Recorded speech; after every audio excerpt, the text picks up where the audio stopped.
I keep my choices, these power noises. I face these voices, these power noises. I face these voices. I keep my choices, these power noises. I face these voices. I keep my choices. 'Cause I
know who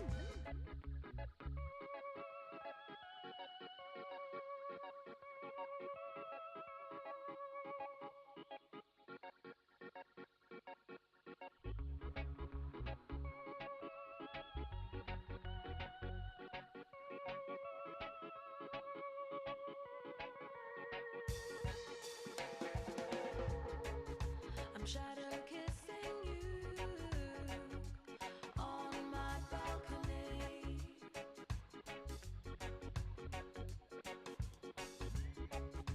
The serenade from you echoes in the streets. Oh, I should go to sleep.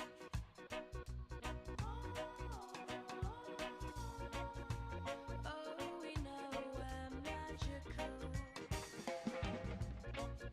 I hear your thoughts and you read mine. I saw your footprints in the snow. Well, we played the games.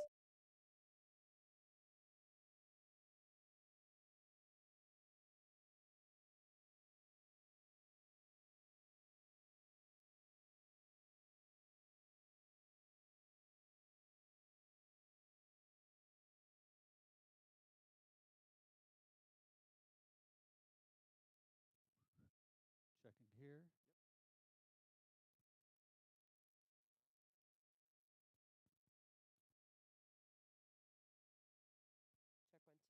Yep. Check 1 2. Check check check. I'm checking the microphone. Don't glance checking the microphone. DG on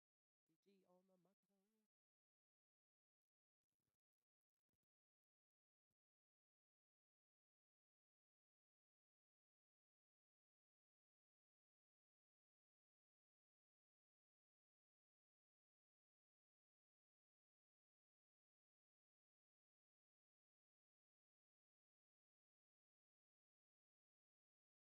microphone. Stuck in my snotted. Alright, cool. How's this working? Hello.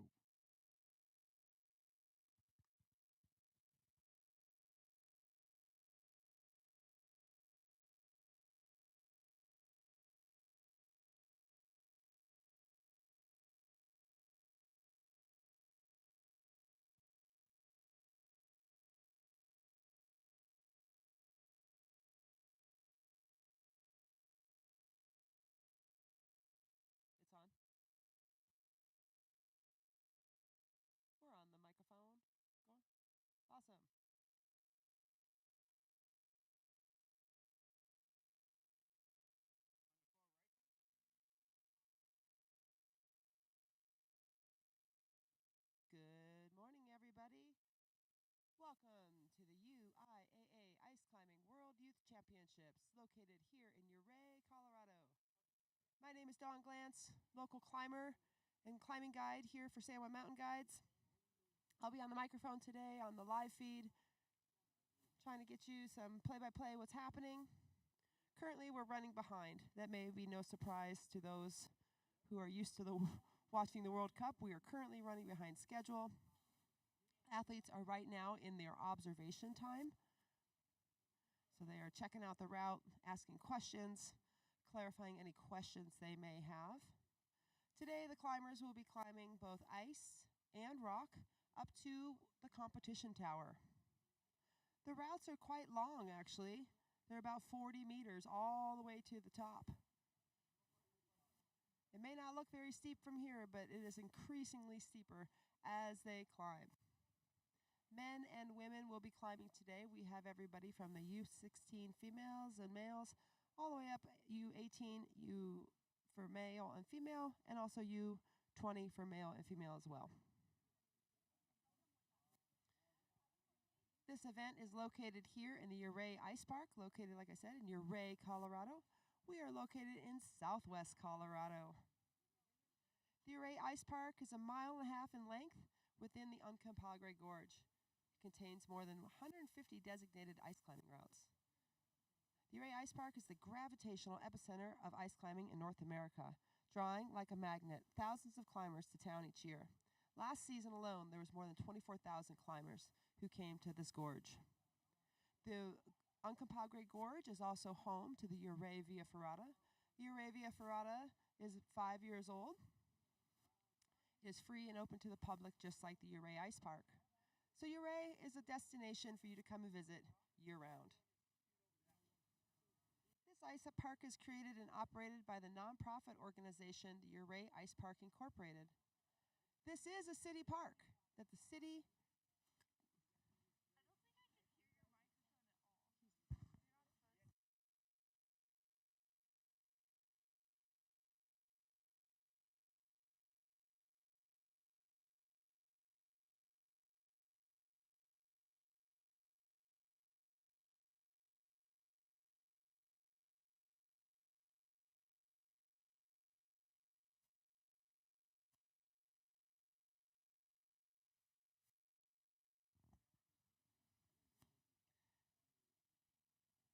So we're waiting here for the athletes to finish up their observation time. Marcus Garcia, our route setter, is explaining any questions that they have, answering any questions. The climbers did climb these climbs yesterday in their qualifying rounds, but what has changed is the upper tower. The upper tower has new holds, new routes, and new moves for these climbers.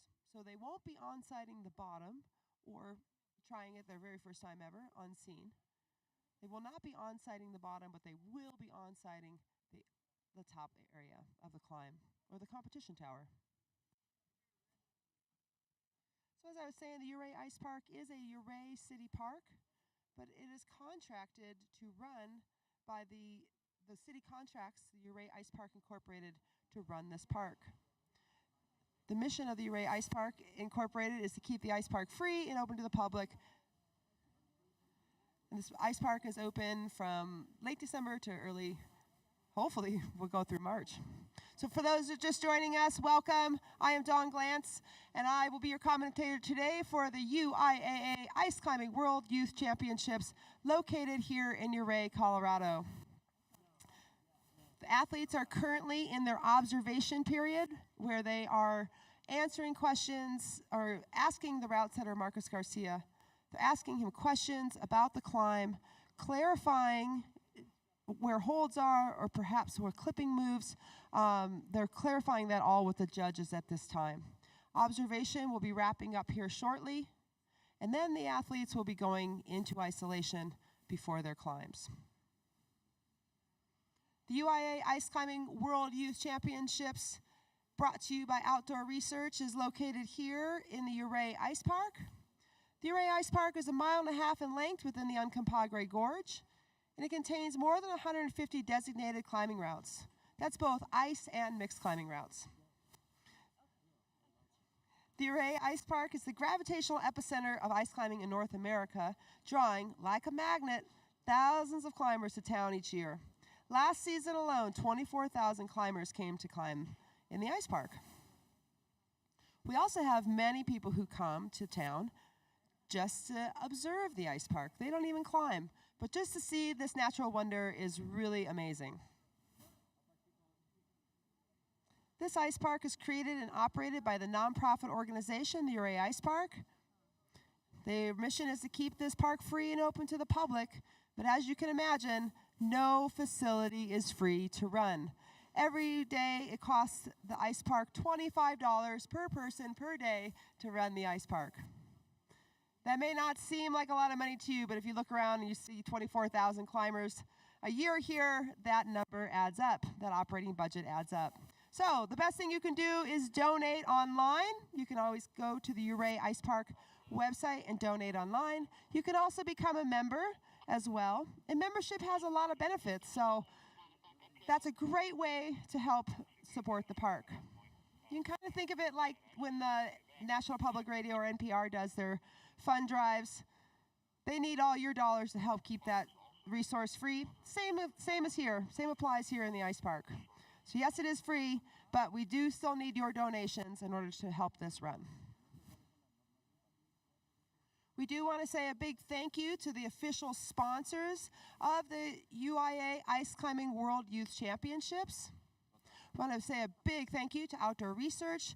They always work in conjunction with the UIAA to make these events happen. We also couldn't do it without the American Alpine Club, Turner Toyota, located in Montrose, Colorado, and the Ouray Riverside Resort and Smokehouse. San Miguel Power Association, thank you very much for all you've done in order to make this event happen. So currently the athletes have just concluded their observation period. They're taking a few more minutes as they walk past the tower as they head back to isolation because they can view the tower in a slightly different way.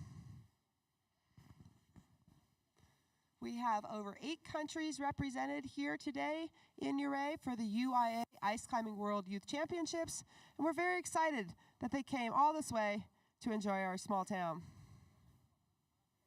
Athletes competed in speed climbing yesterday. So yesterday on Saturday, we did have our speed qualifiers, our finals, and also the lead qualifiers were yesterday as well. If you are at home and you're following along, you want to watch the live results of what's happening in this competition, you can go to uiaa.results.info, and that's your best resource to see what's happening and to keep up to date on the scores. We will be live streaming this event throughout and updating the scores as quick as possible. We want to say thank you to Clear Network for providing us with 10G Wi-Fi here in the ice park. Clear Network came in this past fall and outfitted the park with 5G Wi-Fi and also live cams throughout the park. So if you're at home, you can also check out our live cams here in the ice park, and you can see how conditions are doing, if people are climbing. It's just a great resource, and we want to say thank you to Clear Network for providing that.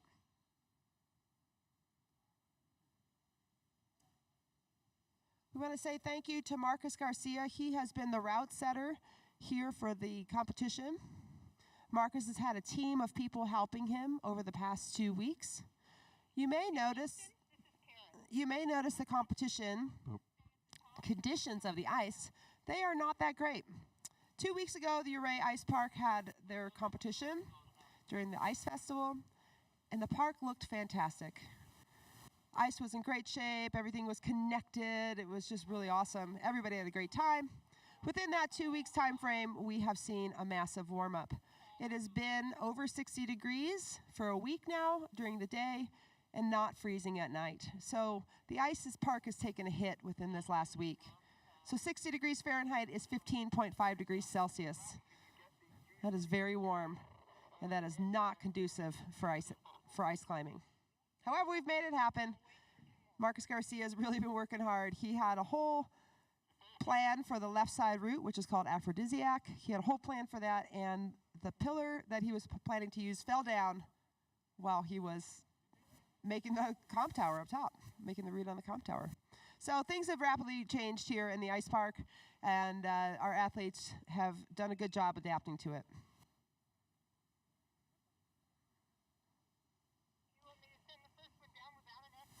The UIAA Ice Climbing World Youth Championships is being held here in the Ouray Ice Park.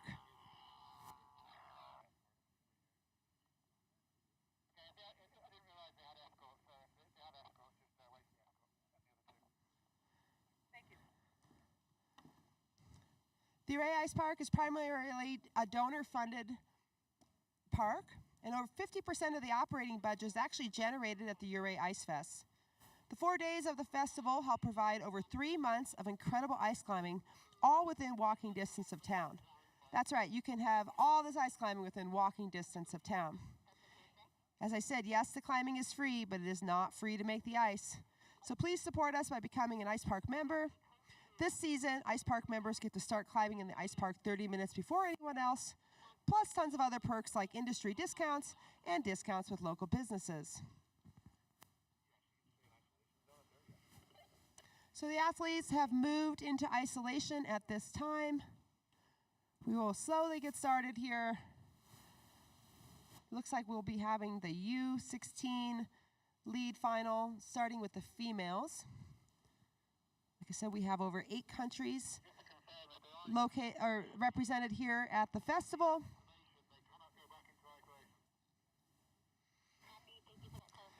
In the U16, we're going to see athletes from Mongolia, the USA, and Spain.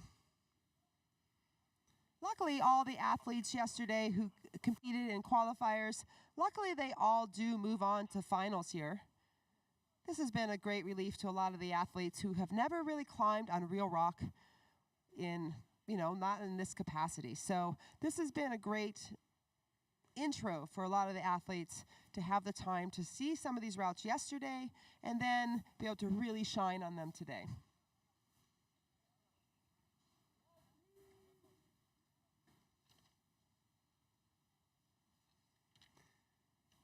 The climbers here will be climbing a route on the left, left of this buttress.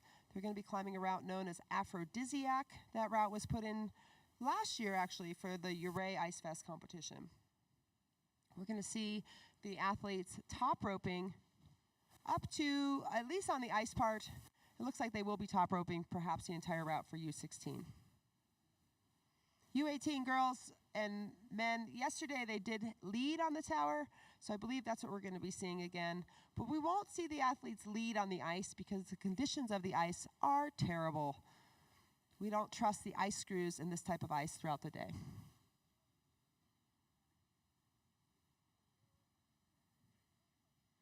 We want to say thank you to Do Right Ouray. Our chamber is up here. Our visitor center is here in Ouray. Whoop, whoop. Big thanks to them for providing cookies today to all the climbers and the spectators.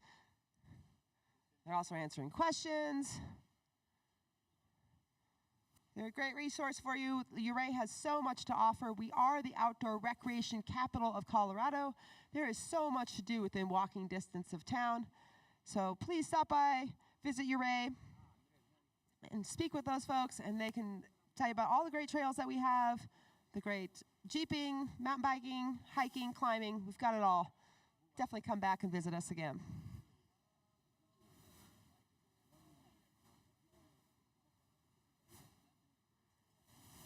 So we are just waiting for the athletes to move from that isolation time to get them down into the gorge. We should be beginning rather soon.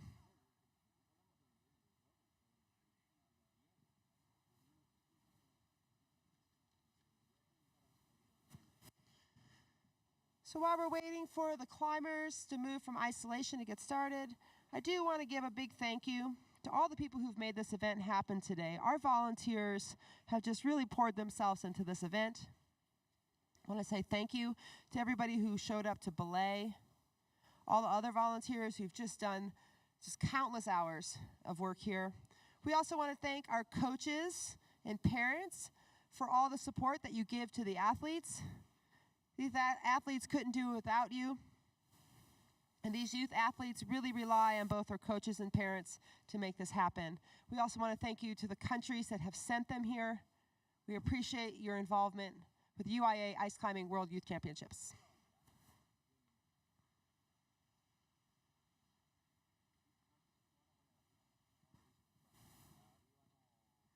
We are live streaming this event thanks to the crew from Salt Lake City. I want to thank you for all the work you've done. Hopefully we have corrected the audio from yesterday so that those folks there at home could hear us quite clear. Again, as this competition is happening, if you're at home watching, you can see the live events or the live results of how each athlete has done. Both the start list and the results are located at uiaa.results.info.com.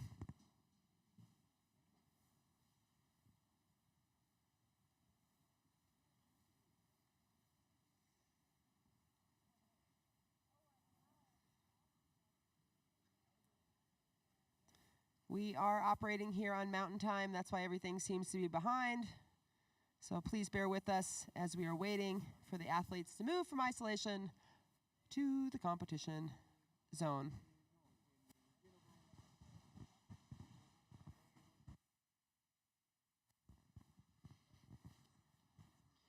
We would like to say a big thank you to Dustin Lyons. Dustin has really poured himself into this event. Yeah, that's right. Woo woo! Big shout out to Dustin. Dustin owns the Scratch Pad. It's one of the few gyms that we actually have in the United States that is dedicated to dry tooling. And the Scratch Pad is located in beautiful, Bountiful, Utah. And so owner Dustin Lyons has done a great job of coaching and really getting a lot of younger people involved into this sport.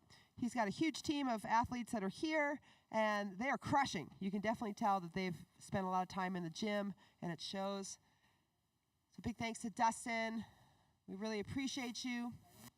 One of the other gyms that we have in the United States here in Colorado is called the Ice Coop over there in Boulder. And the Ice Coop is another gym that helps feed our USA ice climbing team. We are so lucky to have those resources, but those resources are really far in between. We don't really have very many places for our USA team to be training.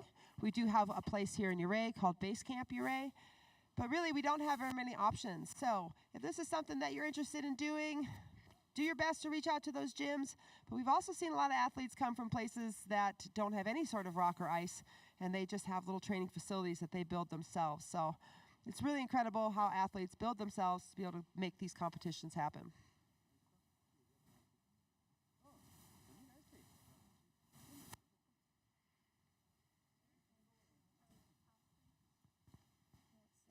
Females going first.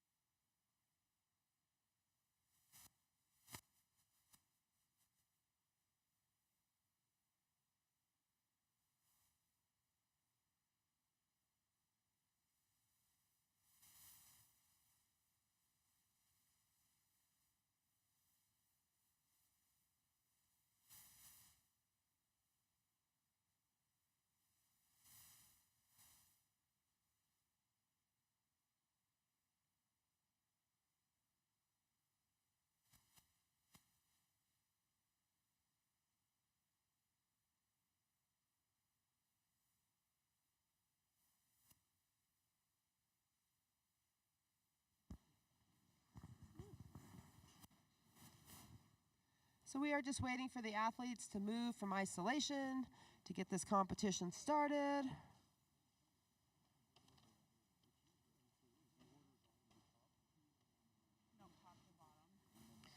Last night, the athletes enjoyed a dinner sponsored by the Ouray Riverside Resort and Smokehouse. And we are here on the native Ute land. And so last night, Regina Lopez White Skunk and the next generation dancers from the Ute tribe, they started off this whole event by giving a blessing. And then last night, they did a great performance at the athlete dinner. We just want to say thank you for your support and for you just really just giving us some support for this event and giving us your blessing. It means a lot to us.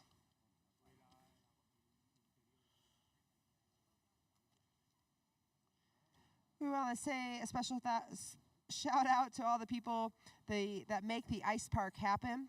The Ouray Ice Park does have some really unique positions. We have people who are here on the board of directors, and then we also have the overall operations director, Corey. We want to say thank you to her, and then all the ice farmers and rangers that help keep our park going. Woo-hoo, that's right. The rangers come through, and just be sure everybody's following the rules, because there are rules here at the Ouray Ice Park. And so the athletes or the rangers come through and just make sure everything's going well, answer any questions for you. And the farmers, well, we can't thank them enough either, because they're the ones who create all this beautiful ice. And so they're the ones who turn the water on and turn the water off. If it's below 26 degrees, they also help mitigate daggers and put bridges in and all kinds of things for us. So thank you to the staff and to the board, of course, for making this ice park so awesome. All right, I can see some of the athletes are now moving down to the isolation down near the in the gorge. Belayers are getting in position. Gonna have some action happening here real soon.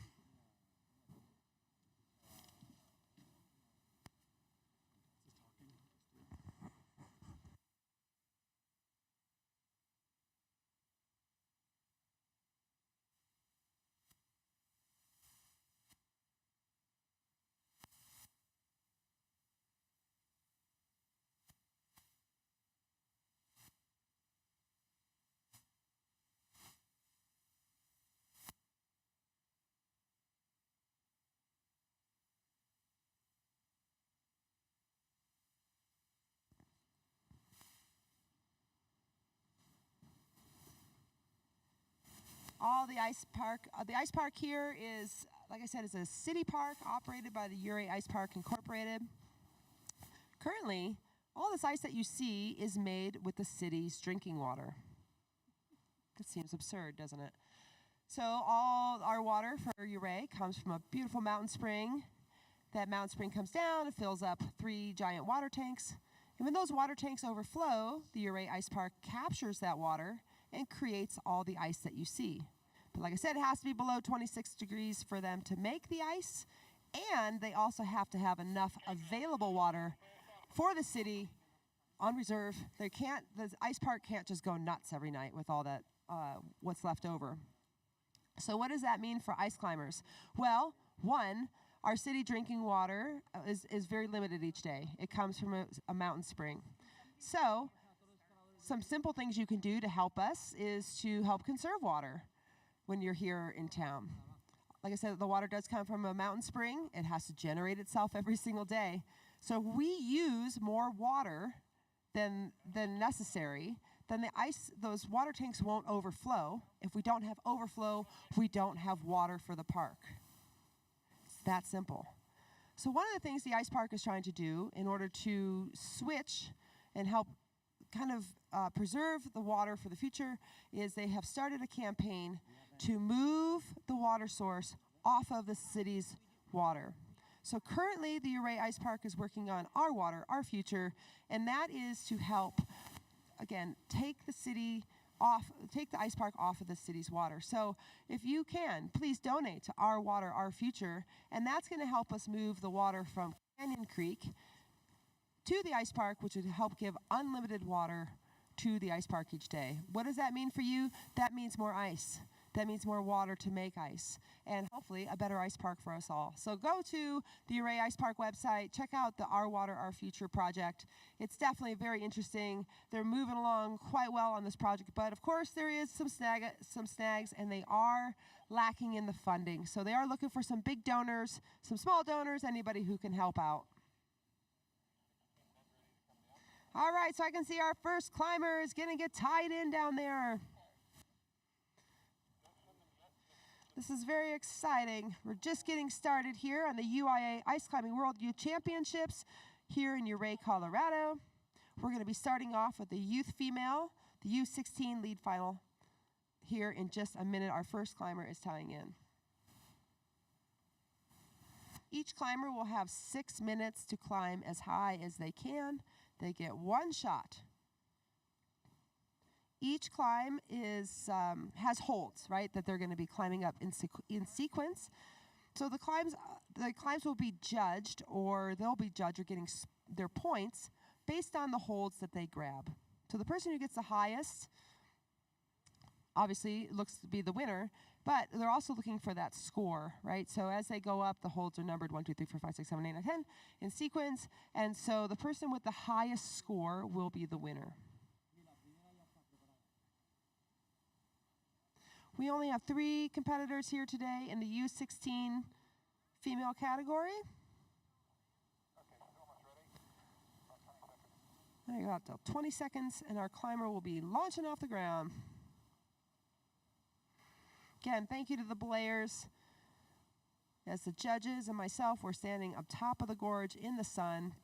Those poor folks are down in the shade just freezing. But thanks for your work. All right, so our climber here, the U16 females, will be top roping the climb known as aphrodisiac. It is rated M8, but as they get to the tower, that grade will increase. It'll quickly jump from M8 to M10 to somewhere high M10 level. That's pretty impressive.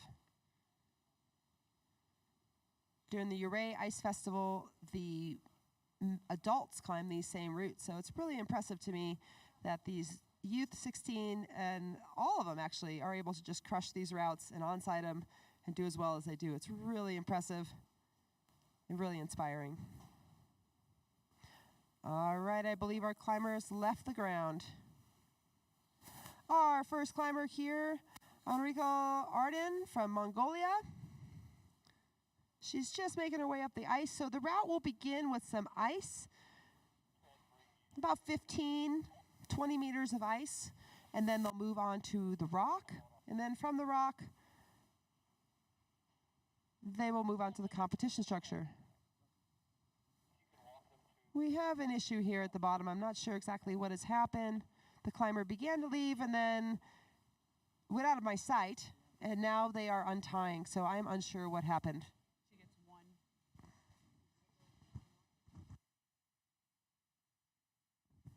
Okay, so I'm confirming with the judges here that our first climber from Mongolia fell off of hold number 1. She was out of my sight, so I was not able to see that. But now I can see that she's untying. Kind of a bummer, but she did great yesterday in speed. She did great in qualifiers, so good go. That's a bummer, but that's competition. That's what happens. Bummer.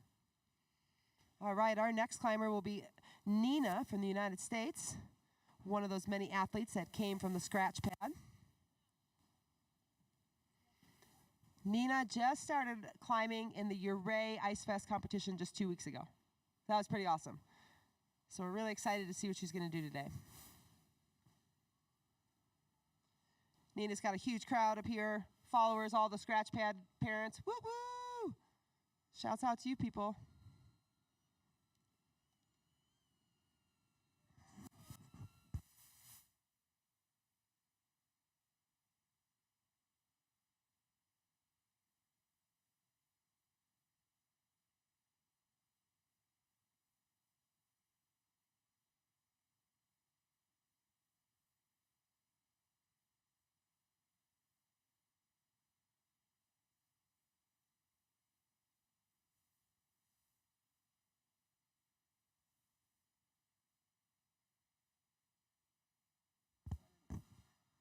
All right, so our second climber is getting ready to go. Nina from the United States. Yeah, Nina! All right, scratch pad parents, get together. We got Nina up next. And while we have a moment here and we're just waiting for Nina to get started, let's give a shout out to those sponsors who did participate and help us. We want to say thank you to the Ouray Ice Park and Visit Ouray. We appreciate what you've done to help make this event happen. And some of our local businesses. The Twin Peaks Lodge and Resort, They've got some amazing hot springs. We really want to thank them. Base Camp Ouray has been a great host to all these athletes and has given them a chance and a place to warm up and practice and just get used to being here. The Base Camp Ouray, we really want to thank you. Brown chicken, brown cow, ice cream. Woo-woo! BC Ice Cream is not only a fantastic local ice cream business, but the ice cream company really appreciates local athletes, and they are a sponsor of Zoe Schiffer, who you're going to see in the U18 category. We also want to say thank you to the Ute Museum, again, for giving us Regina to come out and give us that wonderful presentation and that blessing. So I want to say thank you to the Ute Museum as well. All right, I can see Nina down there tying in.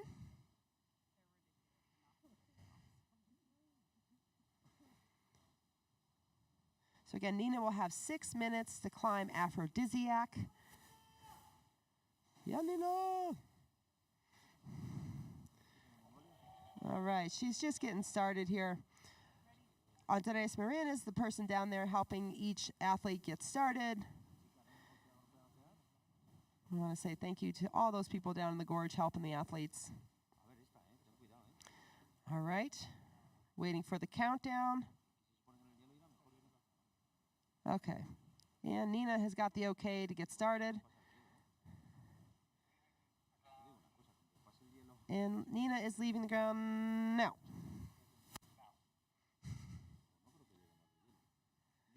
So her first few moves are on ice. They're actually out of view of myself. I can now see her picks just coming up the ice. The ice has really just changed in the last hour. It was sitting in the sun for little over an hour actually, and it just went into the shade. So that does affect the surface of the ice and the temperature of the ice. That could explain what happened to our Mongolian climber. All right, Nina, come on now. Yeah, Nina, looking good. Nina did a great job yesterday in qualifiers.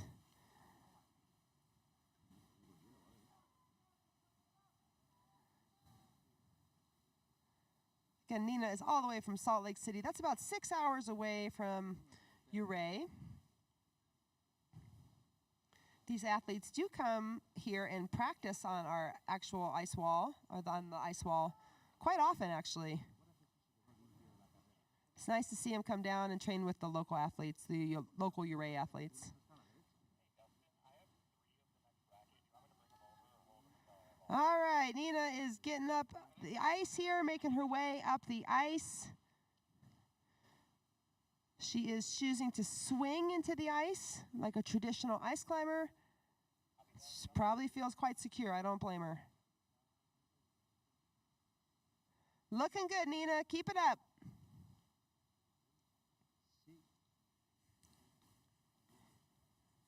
This is the ice that the climbers did climb on the speed competition yesterday. But it got so melty yesterday that some of the holds or the hooks that they used in the speed competition, I'd imagine, have just sort of closed themselves up.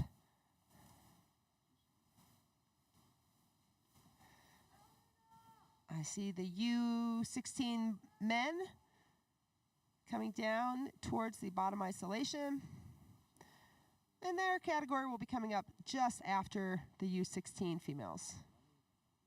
Nice work, Nina. You're looking good.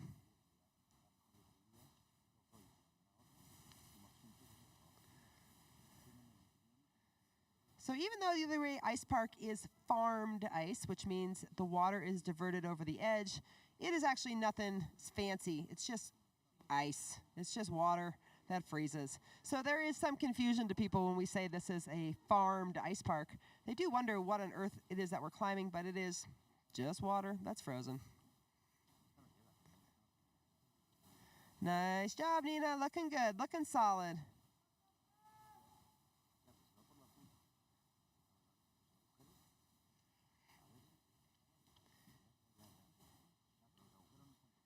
All right, Nina is about halfway up the climb.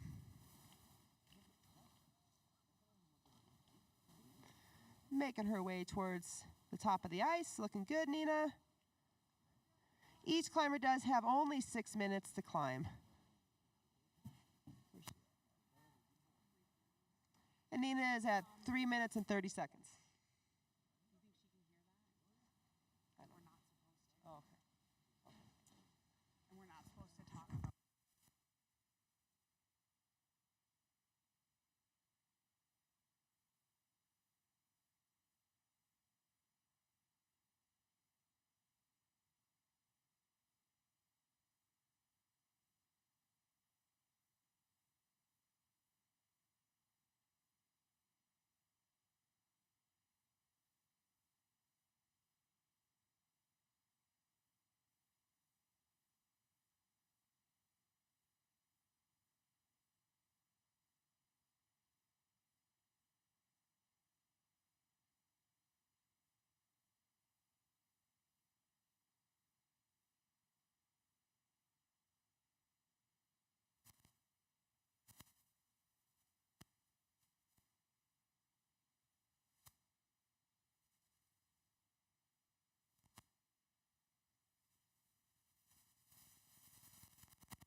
All right, we got Nina here making her way up the climb, looking real good.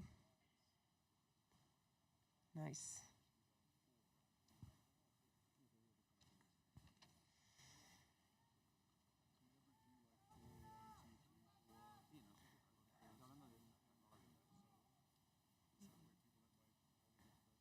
All right, looking good, Nina. Come on. So if you're at home and you're following along and you want to see what's happening here, again, this live stream, we're so happy that you're joining us. Thank you for spending your time with us. But you can also watch for the live results happening at the UIAA.results.info. That website will be updating in real time what's going on.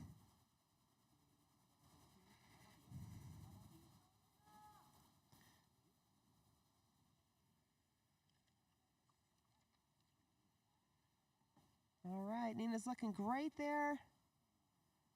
Time, Nina, time. That's time, Nina. That's time. You're out of time. Nice work. Nice work. Woo-hoo! Big cheers from the crowd. Nice work, Nina. And we've got Celia coming up next from Spain. Woo-hoo!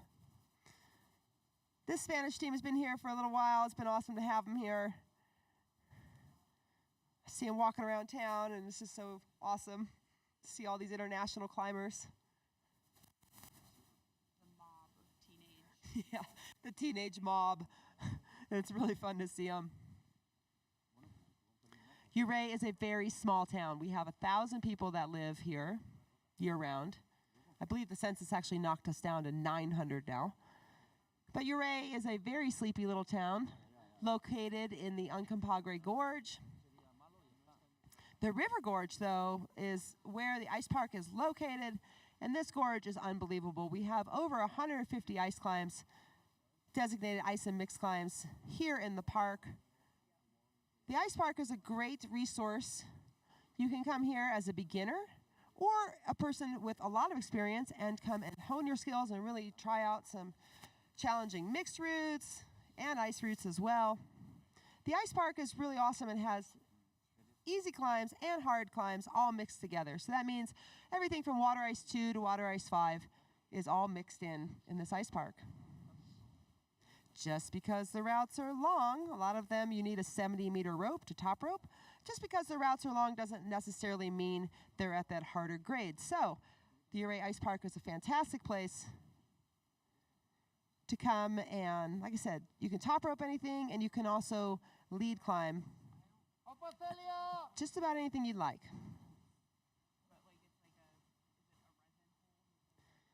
These competition tower climbs are available for climbers to climb outside of the competition, actually. So there's nothing that will stop you as a climber to come in the ice park outside of competition day, there's nothing stopping you from coming and trying these climbs.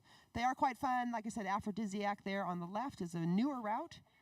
We have Mighty Aphrodite, which splits the buttress, and then Dizzy with the Vision is a right-hand route. All of these climbs are quite historic, actually, except the Aphrodisiac. That one is new.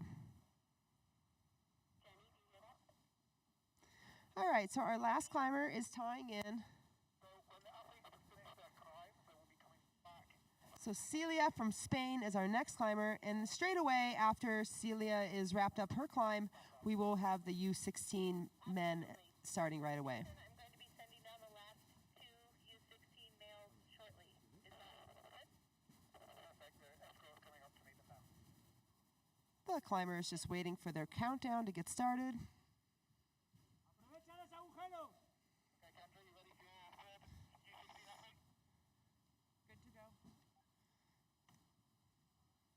All right. Selena will be taken off the ground here in any second. Like I said, the route will begin with some ice, go to the rock, and then to the competition tower. It's about a third of each. So a third of the climb is ice, a third is the rock, and a third is the tower.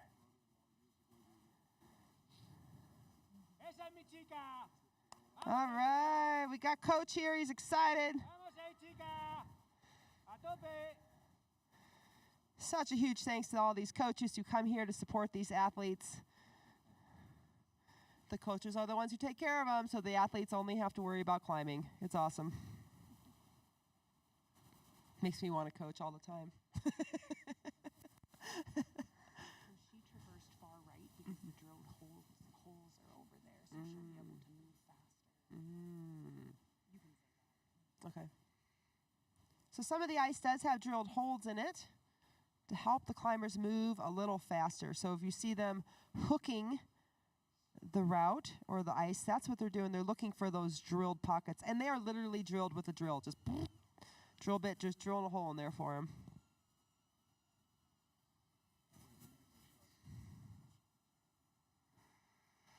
All right, our climber is making great progress.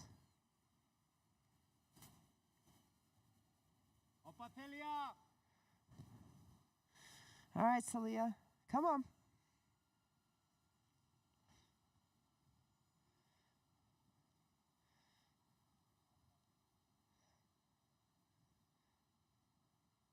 All right, so Celia's here just making her way up the climb, looking great.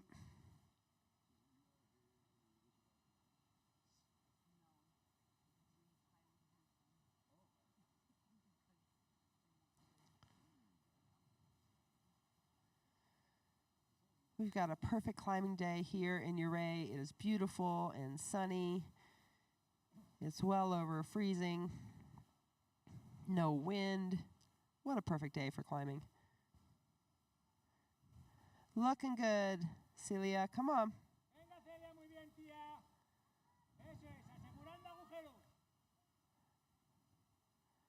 There she goes. Looking great, looking great. Looking strong, confident.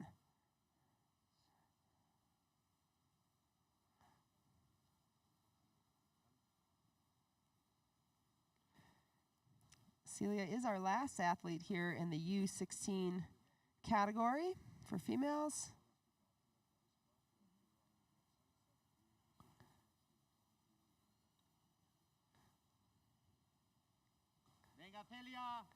You got it, Celia. Come on.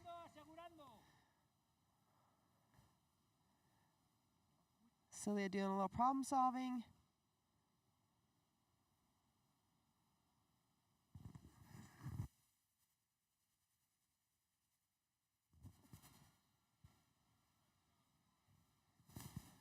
All right, Celia, come on. Looking good. All the way from Spain. Come on. Top of that tower's calling you. I can hear it. Muy bien. Si tienes que clavar, clava. Pero aprovecha agujeros.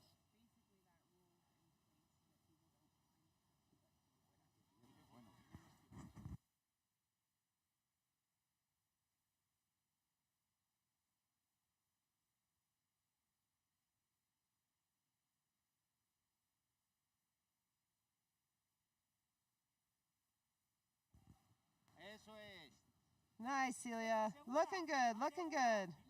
Making great progress. Te quedan 2 minutos, Celia. Coaches are coming alive over here. Come on.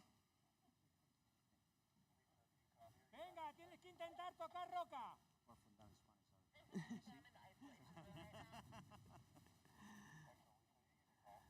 Venga, no te pongas nerviosa. All right, come on, Celia. Venga, ahí no te puedes caer, Celia? Intenta tocar roca. Te queda minuto y medio. Nice. These climbers did see these climbs yesterday. They are not on an on-site currently, but that doesn't always make the route easier. Some of the climbers used different beta yesterday that they may use today. Vamos ahí. Venga, campeona. Yesterday, a lot of these athletes climbed this route in the shade, so, you know, just shades holds differently. So perhaps we'll see some different beta again today. Un minuto. Vamos, Celia, tienes que llegar al plafón. Nice work, Celia. Come on. Venga, dale ritmo, Celia. Ahora ritmo. Tienes que ir a ritmo que ya estás primera, tía. Ahora disfrutarlo. Climber is making good progress. Venga, venga, que no te importe ya caer, tía. A espectáculo. Nice job, Celia. Come on. Looking strong. Nice. That's a big reach there. Vamos, tía, a tocar el plafón.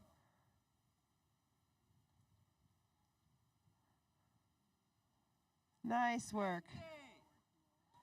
Climber looking strong. Still on the route. Making their way, not tiring at all.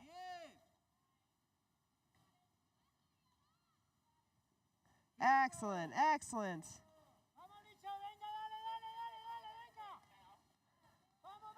All right. That is time, Celia. That's time.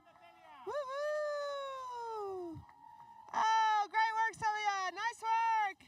Woo-hoo. Coaches, are you happy? Too much. Too much. They're too happy. Too happy. Right on. Thank you to the U16 females. Really appreciate all your hard work here this morning. Appreciate you coming all the way from Ouray. And again, you can see those live results at home at the UIAA.results.info. You too can see the results, the start list. All right, the results are in. Celia is our top position from Spain. Congratulations, Spain. Congratulations, coaches, with a score of 18.2. Nina in second place, the score of 4. And Enrica Arden from Mongolia with a score of 1. Thank you so much, athletes.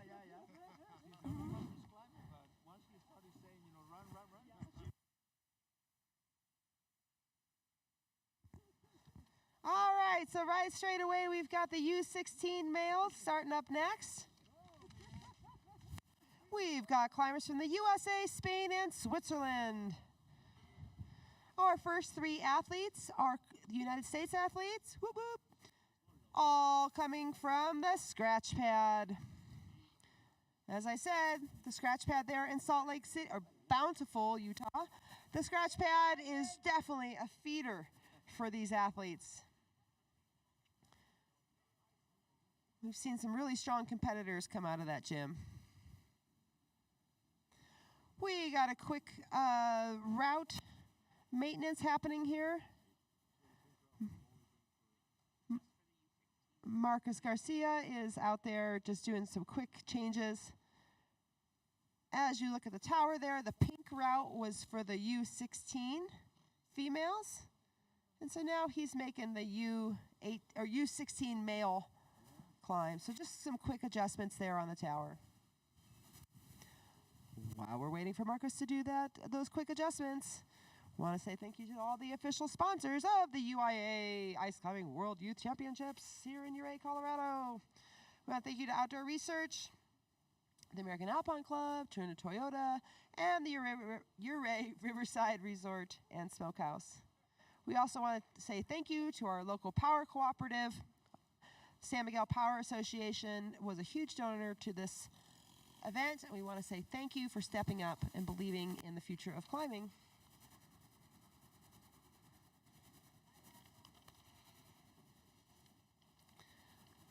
As Marcus is making these quick changes to the competition tower, the climbers are making their way from the isolation on top of the canyon to the isolation in the bottom of the canyon. Marcus Garcia and Kevin Linlau have done a ton of work today on the tower. Kevin is a former, I still believe he competes in World Cup still. 2 weeks from now in Longmont. Yeah, 2 weeks from now in Longmont, Colorado, we'll have the next World Cup championships happening. You'll see a lot of these same athletes over in Longmont that you are seeing today.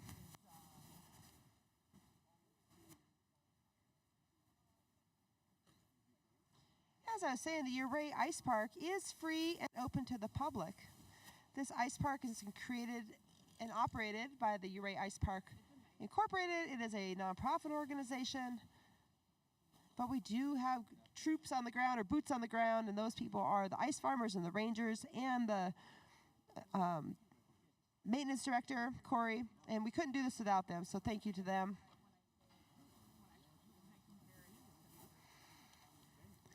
The ice park actually has ice only 3 months a year, but the ice park work continues throughout the year. The ice farmers spend time when it is not the winter. They are fixing the irrigation pipes, fixing the trails, maintaining the area, and so the ice farmers do work year-round. As I said, in the spring, starting in May through October, the Ouray Via Ferrata will then operate in the ice park. Operates on the opposite side of the wall from the ice park, and the Ouray Via Ferrata is also free and open to the public. But like all facilities, nothing is free. So if you want to donate, please go to those websites and help keep these resources free. The ice park also holds many events throughout the year. Check out our All-In Ice Festival. The All-In Ice Festival usually happens at the beginning of January. And this is a festival to help ice climbing become more inclusive. So if you feel like you're a part of a marginalized community, or you just are looking for a group of people that identify like you, check out the All-In Ice Festival. It's a fantastic way to get into ice climbing or to get some new information. All-In Ice Festival has evening events, daytime clinics, and some gear available. Check out the All-In Ice Festival at the Ouray Ice Fest website. The ice park also holds the Love Your Gorge event, which happens in September. So the Love Your Gorge event is in a partnership with the Uncompahgre River Partnership. And so together, the river cleanup is held in September, and the Love Your Gorge Fest cleans up debris, cuts down trees, chips up old slash and wood. And so a great event to help donate back to the park if you just have time to donate.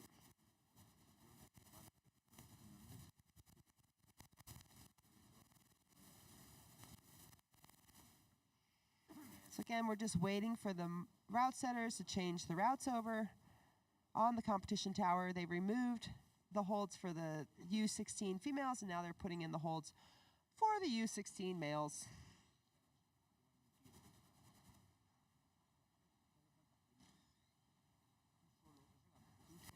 It may not look like that competition tower is very steep, but it is quite steep. It is increasingly steep as they climb. So Marcus is definitely challenged in making these route changes.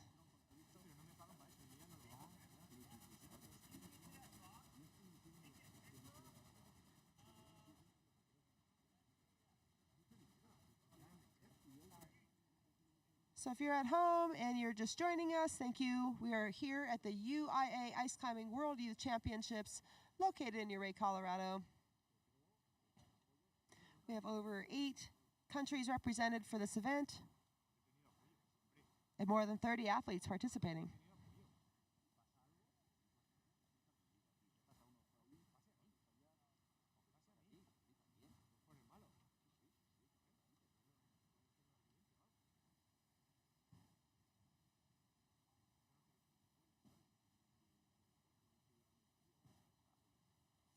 All right, we're just waiting again for the route changes. Athletes are in position in the isolation.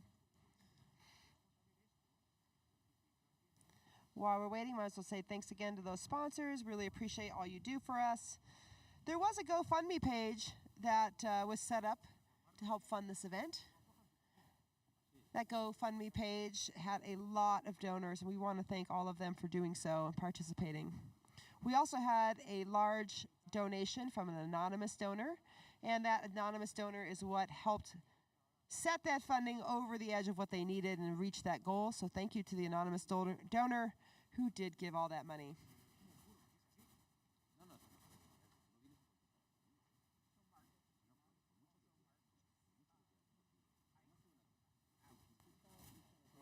The U16 men will be top roping the climb, same as the U16 females.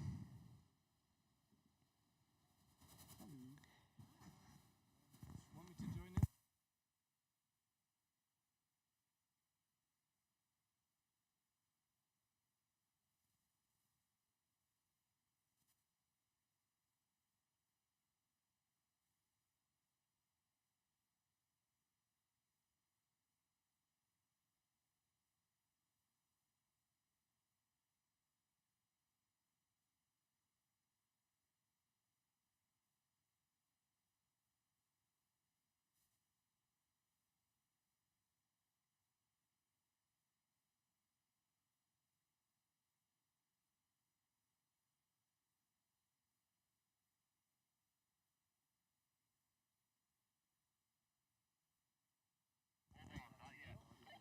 Okay, so Marcus is just wrapping up. Marcus is trying his best. If you can see this at home, it's quite comical. Marcus is doing his best to pendulum over and mark the ice. Good luck. More swinging, Marcus.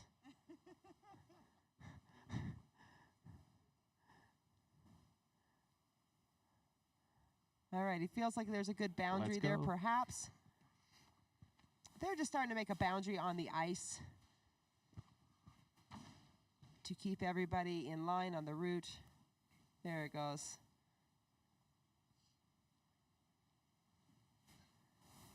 All right, so just wrapping up here. Shortly, we'll have the U16 male starting for the lead. All right, I finally got somebody joining me. Welcome.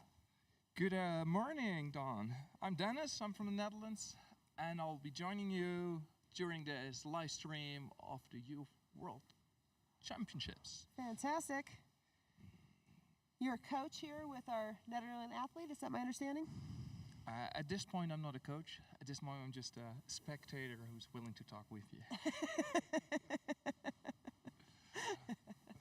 My wife, Marianne, is down in isolation with our youth, Jaden, and she'll be coaching, and I will be just here with you supporting all the other youth climbers. I think Mariana was having a heart attack yesterday here up top, trying to use the microphone and be calm during the speed competition when Jaden was climbing, but I understand why she's down there today. Yeah, she has a pretty loud voice, and then she wants to like scream on top of her lungs to the youth, and well, when you're on the mic, you can't, right? Yeah. So if you're at home and you're waiting, we're just waiting for that the athletes, the route to change over. And we have the U16 coming up next. You can go to uia.results.info to follow the start list and the live results. All of that is available to you.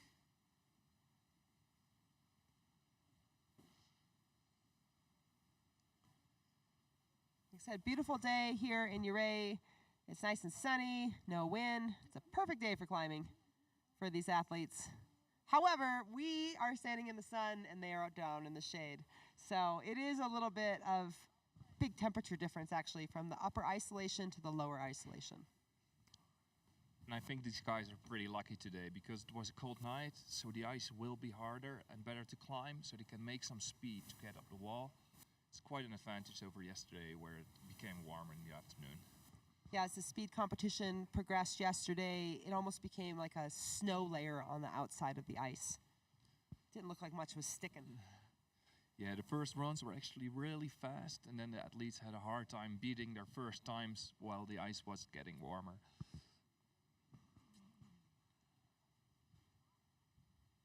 Most people would not even consider ice climbing if it was over 0 degrees Celsius. So, you know, it does seem a little bit absurd that we're here and it's so warm outside. But I'm enjoying this sunshine a lot because back home it's like rainy and cloudy, so it's just perfect to be out here. It is. We're sitting about 8,000 feet here in Ouray, and it's just a perfect place, perfect day for us to be observing ice climbing. So 8,000 feet, that's about 2,200 meters or what? Yeah, yeah. For the people back home who don't know feet of over centimeters, over meters. Sorry, as an American, I only speak in the American, measures, weights and measures. It is unfortunate. Well, for me, this is actually quite high because we live below sea level. And when I just run up the hill or get out of breath, it's just crazy to me. Well, just a little insight here. All of us here also get out of breath. We just stop and make it look like we're doing something else when we're catching our breath. Oh, yeah, just slow down your breathing, and then you'd be like, so guys, how are you? It's fine here, right? Yeah, you just pretend you're doing something else. It's all good. Oi, oi, oi. Come on, Marcus. There he is. All right, so we're just getting that rope set up for the U16 to go next. They will be top roping. Just got a little bit of maintenance, and we should be ready to go.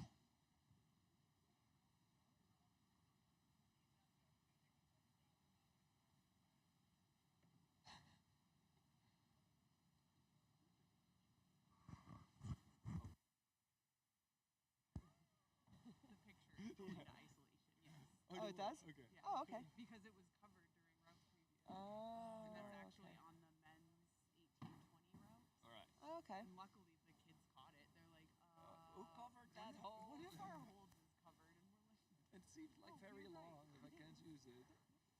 All right, you just might have seen Marcus taking some pictures, and we got some clarifications on what was going on. There was a hold on the U18 men's route and the U20 men's route that had been covered up, and so during their observation time, the athletes were unable to see that hold. So Marcus just uncovered it, took a picture, and sent it to isolation so the athletes can see what that hold is. Marcus was sponsored by RAB. That's why I thought maybe he was just taking a quick sponsor photo. Well, that hold is on the wrap box down up there, so it would make sense. All right, we're waiting for this last minute changes, and the rope is set. The route is set. We should be beginning any moment now. So we've got some athletes we're going to feed to you guys too. After they get off the ramp. Fantastic. Right? I love it. I know. So maybe we'll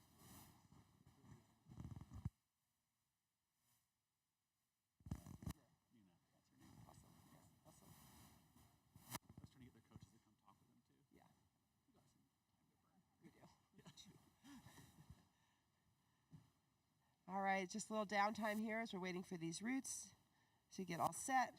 Athletes are in position. We're just waiting for that last minute. Okay.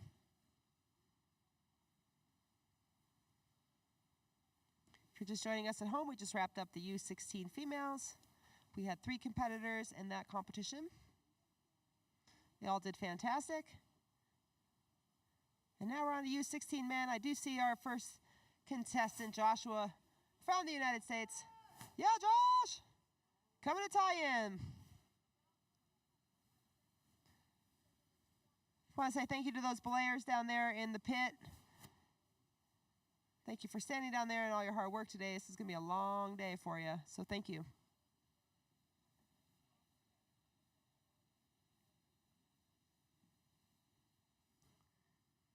All right, let's just give one more shout out to those sponsors. Thank you, American Alpine Club, Turner Toyota, Ouray Riverside Resort, and San Miguel Power Association. Thank you for making this event happen.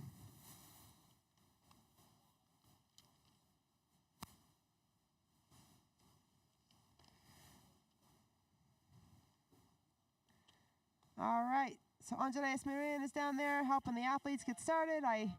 And we have our first U16 climber en route. So the beginning is out of my sight, but I can finally see the climber making their way up.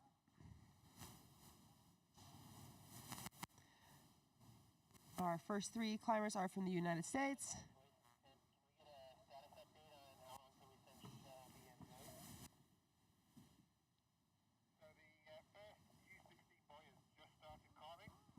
So Josh is off, starting on the ice, making good progress. So when Josh is finished, we can do a little chit chat. Yeah, awesome. All right, Josh is one of those other athletes coming from the scratch pad. His coach, Dustin, is one of the people who's made this event happen.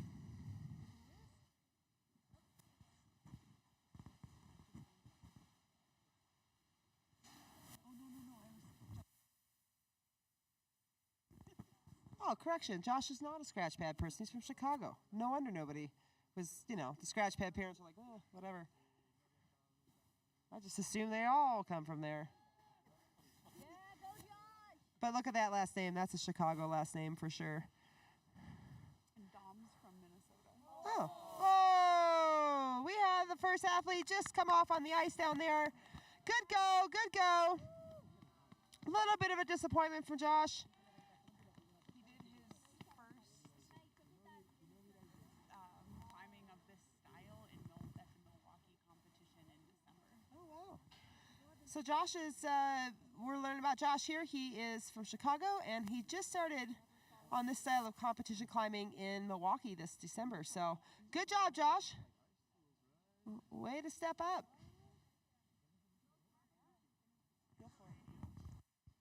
So we got our first athlete up here, just finished the route.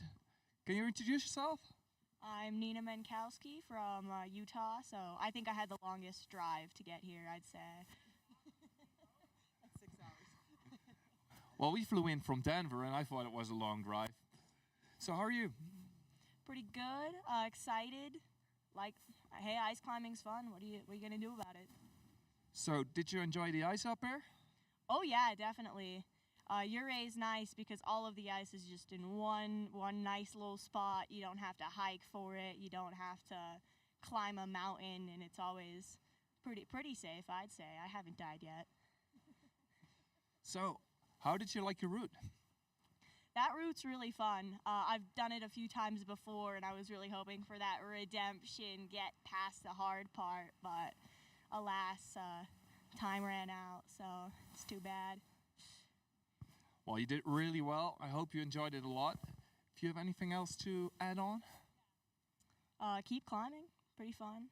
I do recommend two thumbs up. Thank you so much. That was awesome, Nina. Thank you. So we have another athlete up here, all the way from Spain. I guess you didn't drive all the way up here, did you? No, we went by airplane to Denver and then took a car.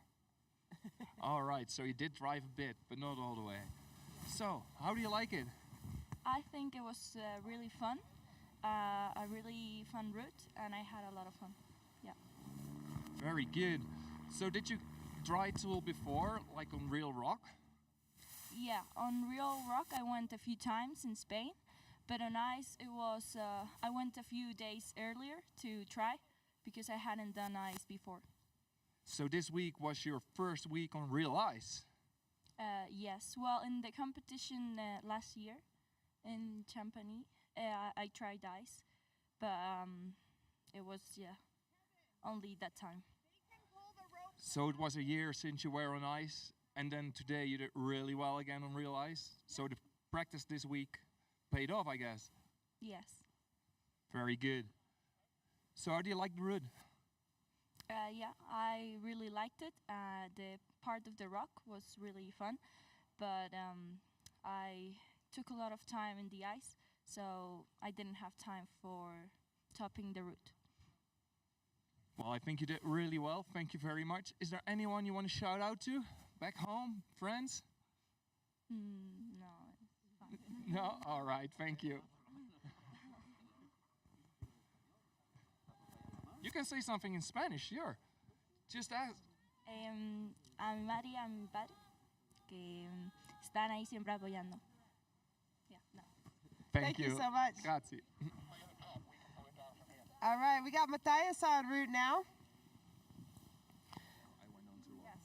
Okay, Matthias is here from the United States. Just getting started, making his way up the initial part of the climb.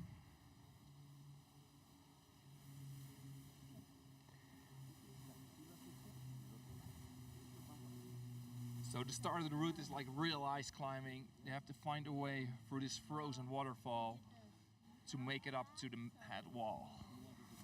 Yeah. We also did that one yesterday, so I knew the route was harder.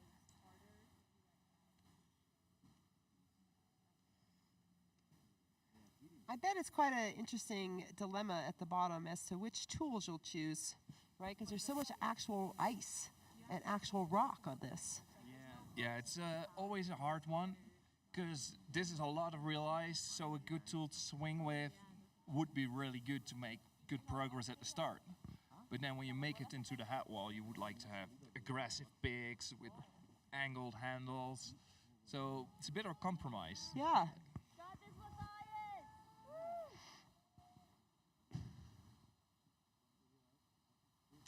Yeah, a lot of climbers at home, traditional ice climbers, may not understand why they need particular tools for the top of the climb. Really, I mean, as you said, they can climb the ice and climb the rock with really just about any tools, but really their choice is going to be determined to make the best progress on the upper part of the route.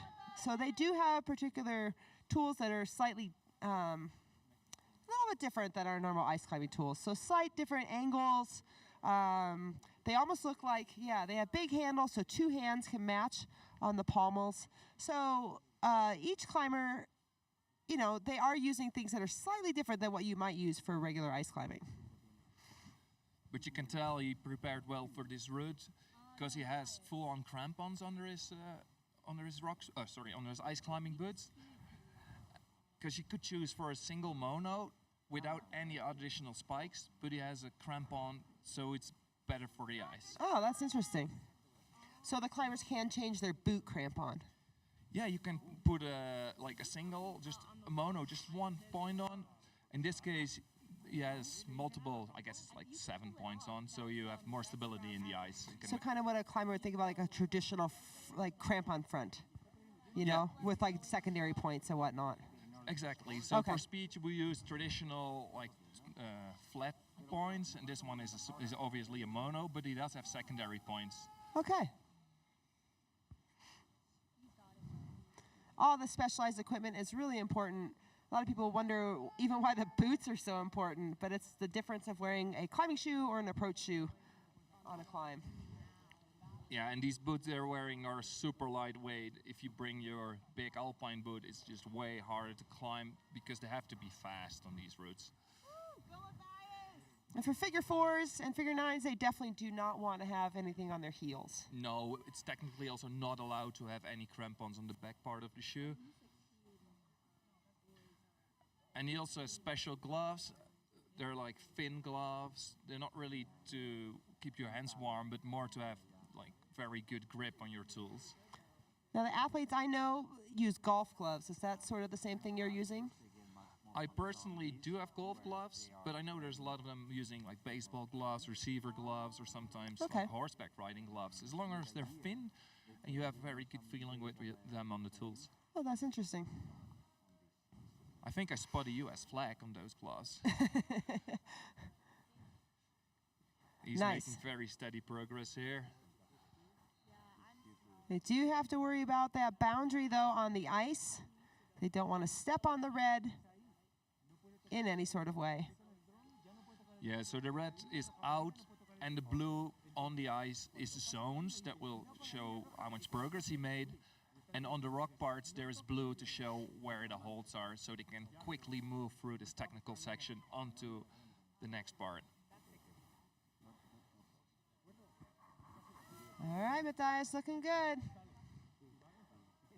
This is our second climber, making great progress on the climb.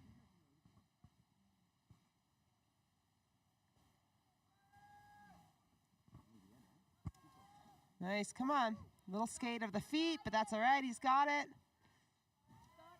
Didn't seem to shake him. All right, he's really just got a few more moves till the top. Come on, Matthias.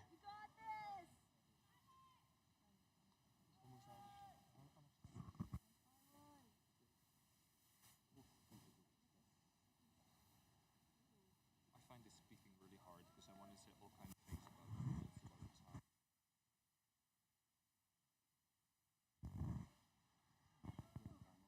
All right, Matthias, you got this. That's time. That's time, Matthias. That's time. Well done. Good well job. done. Well done. Woo! Nice work. Woo-hoo! All right, Dominic is up next. He's our next one from the United States.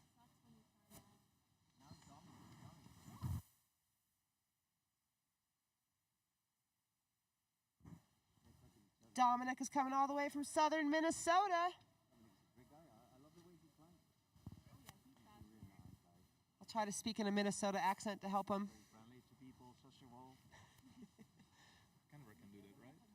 You think you can do that? I have no idea. Yeah, right. Oh, is that it? You speak like British English. Oh, they just use lots of O's and, you know, things like that. And yeah, it's a boat. It's almost like Canadian. Yeah, yeah. Minnesota. Yeah, the O's are long, wicked long.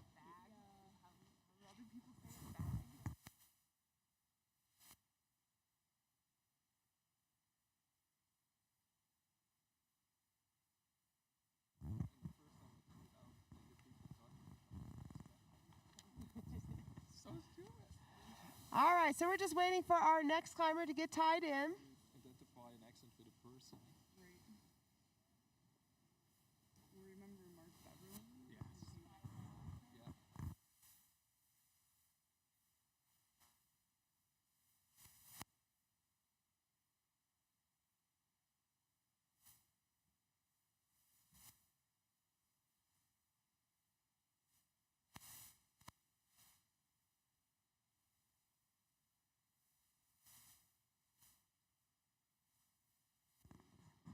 So we got our next climber tying in, Dominic from the United States. Will be our third competitor here in the U16 lead finals. You are watching the UIAA Ice Climbing World Youth Championships.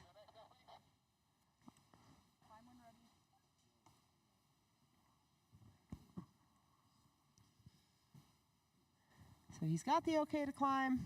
Just waiting for him to launch off the ground.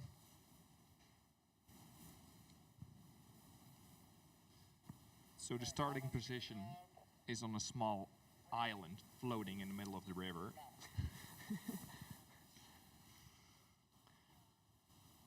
It's been nice to see that that island has maintained itself those last 2 days.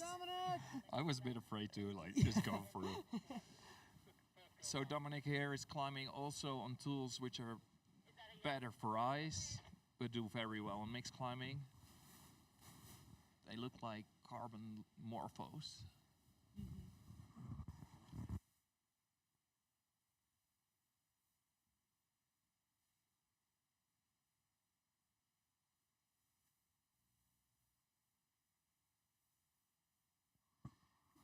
He's making great speed through the ice. You can tell he's been speed climbing. Yesterday it was a little grim to watch the speed climbers try to do the lead. It was a little scary. Some of them continued to climb on the lead like they were on the speed. It was interesting. It was. With the first bit, they were on top rope, so they can make just good pace on that ice. Go, Dominic! Yeah, Dominic, making good progress here. Up, up, up! So to make it fair, a lot of this ice is pre-drilled, but most of that happened yesterday. So swinging tools can definitely be an advantage over finding the hooks. I have a feeling a lot of those hooks just kind of melted themselves closed yesterday. Yeah, I think some water came down and there's still some spray paint on them, but it might not all be that good. Yeah. But he's still going strong. Go, Dominic! Making great progress. So here we get close to the top section of the ice. You can tell that by the red line they're not allowed to cross. Just want to say shouts out to the Ouray Riverside Resort and Smokehouse for the burrito that was just delivered to us. Thank you. I don't know why they're going over there.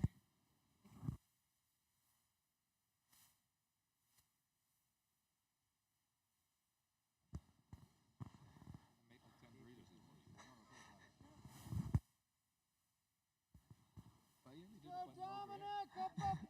All right, Dominic, looking good. Yeah.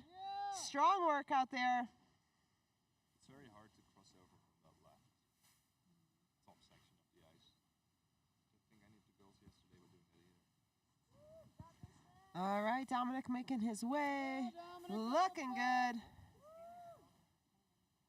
She's strong.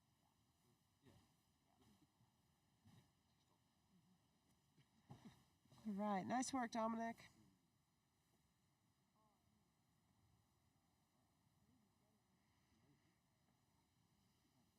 Oh. 3 minutes! Again, the climbers cannot touch the red. They cannot use anything above the red either. So his pace is really well. He's halfway through his time and he's only, well, he's over halfway up the route. Yeah! Up!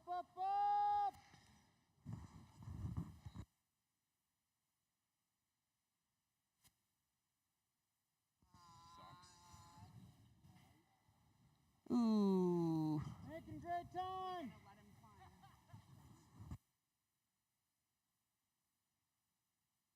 Bit of nice. His foot did go over the boundary. Just let him climb. Let him climb. We're letting him climb. Not we, they, the judges. That's 2 touches over the boundary. So, no bueno. Yeah, Dominic!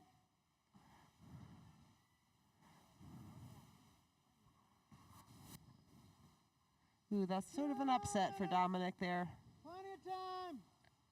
He's moving well in the next technical section. It has over 2 minutes left. Yeah, dude, crushing it! You got this! Up! Nice. Come on. Looking strong. Great reach. You can tell he's comfortable on this part, eh? Yeah. Yeah, Dominic!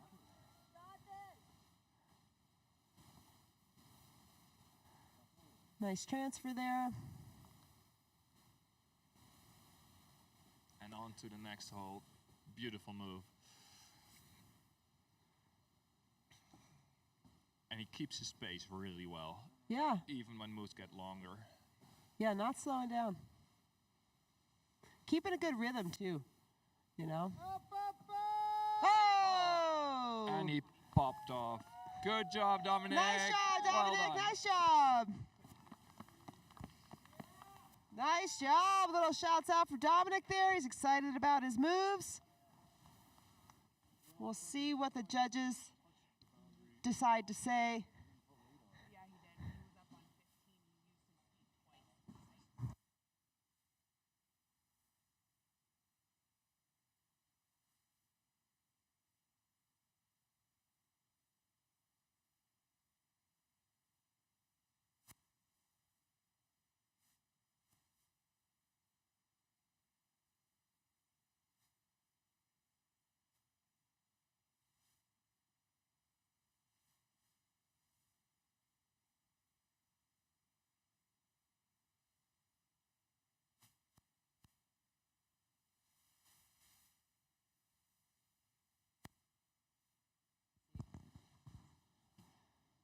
All right, so the judges are making some decisions here.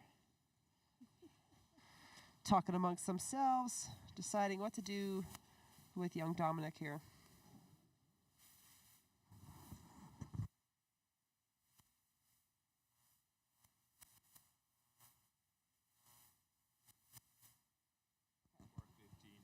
All right, so judges are in. We've got it.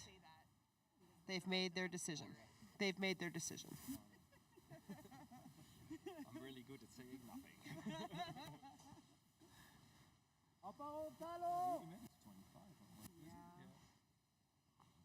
All right, so Gonzalo is next, coming up from Spain. Coaches will be going nuts.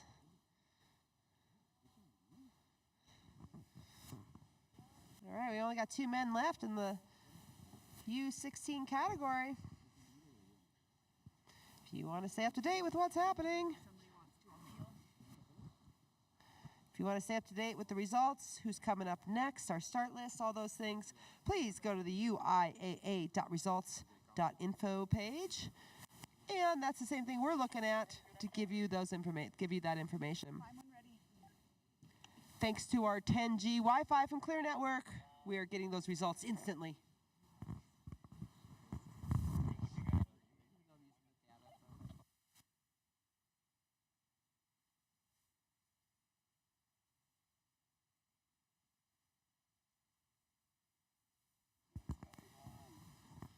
All right, Gonzalo is en route, making his way up. No arriesgues. Si lo ves claro, para arriba. Si no, a clavar.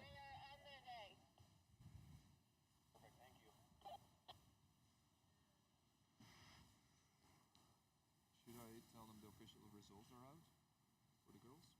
Yes. I will just tell them.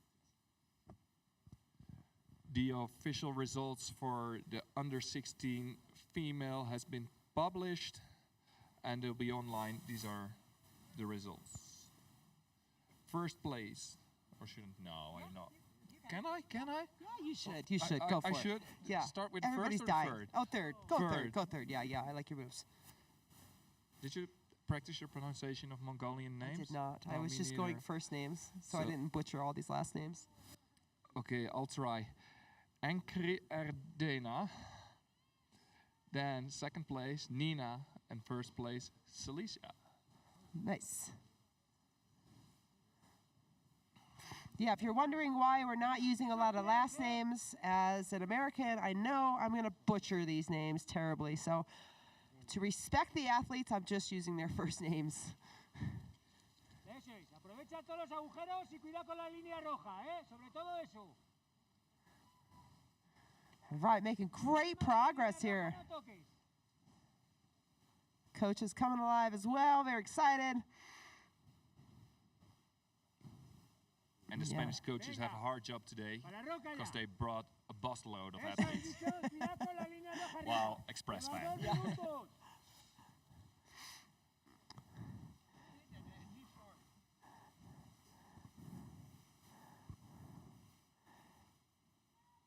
It's actually not that short. Are you short? No. You know, a lot of we're having a discussion here about the height of the athletes. And, you know, the thing is with these holds is that they may seem far away, but you have an extra 2 feet of reach in your arms, which is quite a bit, actually. And then you should also consider ape index. Yes. Some people have really long arms, including me. Yeah, so our route setter, Marcus Garcia, is not the tallest man I know. And if Marcus can make the moves, most of these athletes are taller than him. So that's what I always think about. If Marcus can make these moves, I know these athletes can too. No se toca el hielo. Oh, good catch by the coaches. Woo! 3 minutos. That was a good catch. That was a good catch. Well, it is confusing. I think the athletes are getting a bit confused there in that section with the ice. Aupa Gonzalo, no se toca el hielo. All right, whew, close one. So the athletes are not to go above the boundary in any sort of way or touch that ice above the boundary. That is what the red lines are for. And as you look at that blue on the ice, that was so the zones helps the judges in their process. This way, all athletes will climb the same route within the same boundaries, so they have to stay on the holds and on the wall, obviously. So we've got our first climber grabbing the holes with his hands. They don't get any points when they grab it with their hands. You only get points if you grab the hold with your tools. There you go.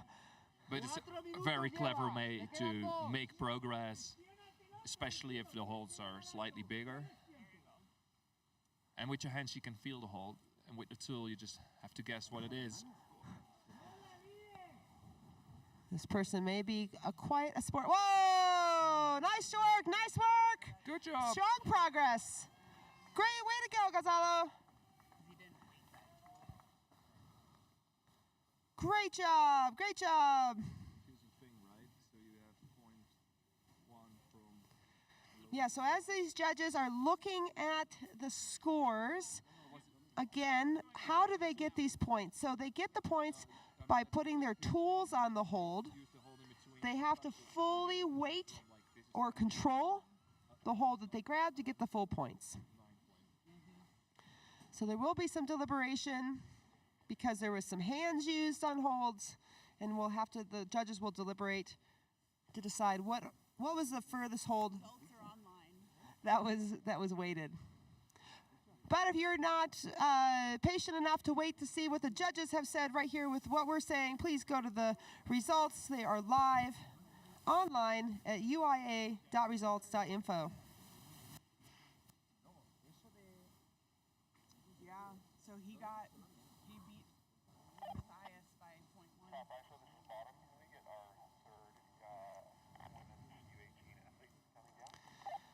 So currently, we've got our last U16 male coming up from Switzerland.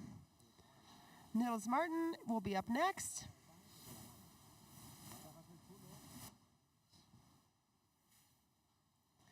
The results are live currently online, so please go to that uia.results.info and you can see the results live.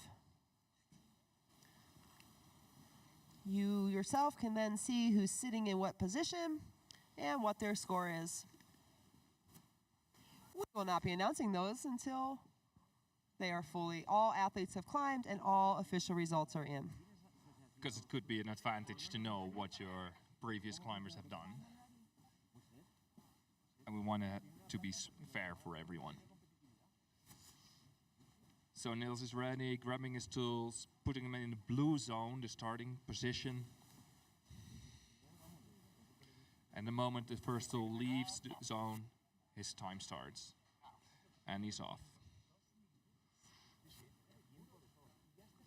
Because Nils is going last, that means that he had the highest score in the qualifiers yesterday. So there's a reverse order of how they're starting.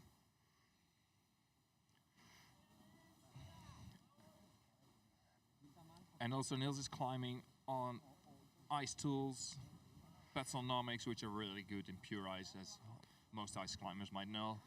Oh, that's interesting. He seems to be the first one to choose that. So a lot of climbers would modify their tools, like make them slightly longer, or put nice bright tape on them. And the tape is not so that they can find the tools in the dark, it's so that they can...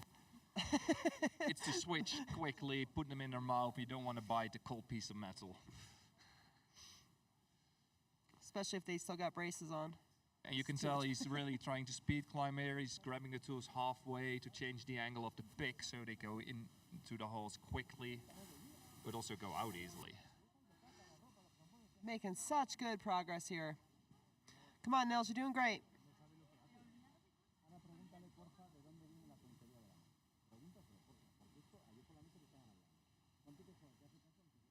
All right, grabbing these holds, no problem. Ooh, nice, holding in it by one arm, nice. Doesn't even phase him. Doesn't even phase him. That's the thing with mixed climbing here on real rock. Even just blinking can make you slip. So, you know, it's just all part of it. Can't rattle you if you have your foot slips. But he's back on the wall, going into the steady flow again.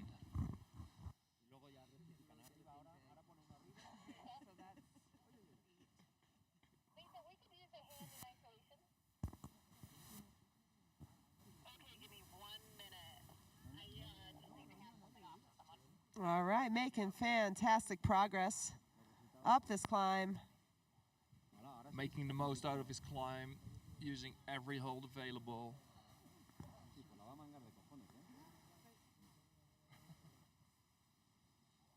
It's blue all over the place. You're looking great. Is that the crux of Mighty? He's doing multiple cruxes. There you go. Nice, Nils. All right. Now back en route. Watching that boundary. Oh! Yeah, the Swiss coach was yelling from the bridge. I heard it, but I heard him say. Ooh, saw that foot. We heard the coach yelling. You got it, Nils. Come on, keep climbing. He does get to keep climbing.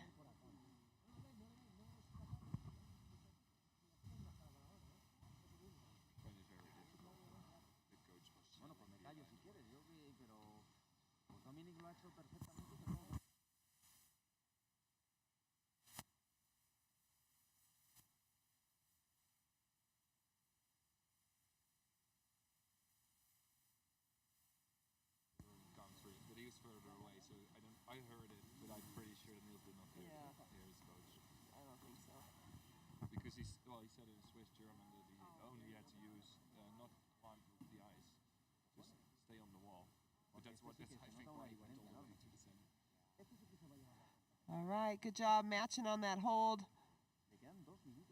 Good reach there, good reach. That was a very nice move. Good nice transfer. And statically, fully in control. Great transfer there. And these holds are tricky, so you have to be steady on them. Some of the holds are actually provided by one of our local manufacturers. Kevin Schiff, one of our local manufacturers, provided some of the holds.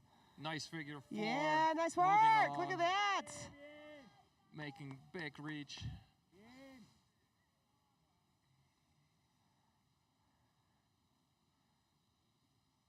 Excellent. Making good moves. Working those feet. Plenty of time. High shoulder move.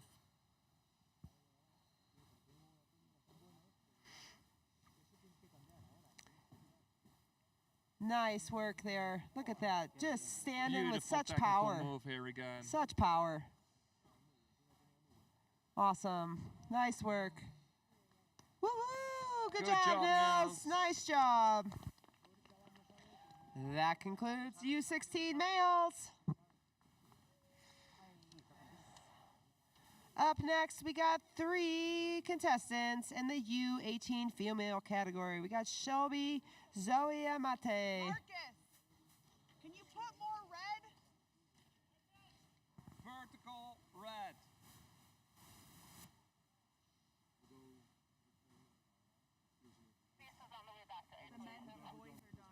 All right, so the boys and girls U16 categories are both finished. Those results will be live at uia.results.info.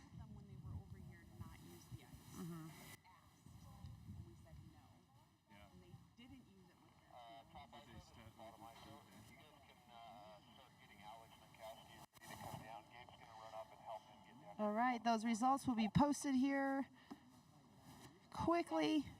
Again, you can go to uia.results.info. The judges are in a tough spot here, talking about what's up.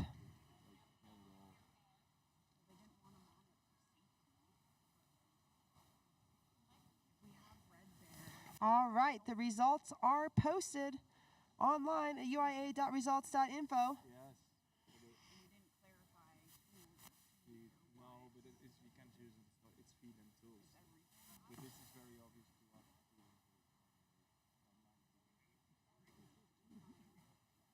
All right, up next you're going to have 3 athletes competing in the U18 female category.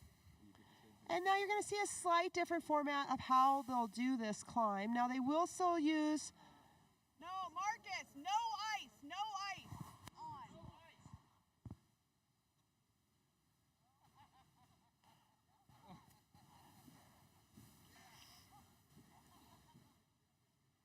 That's good.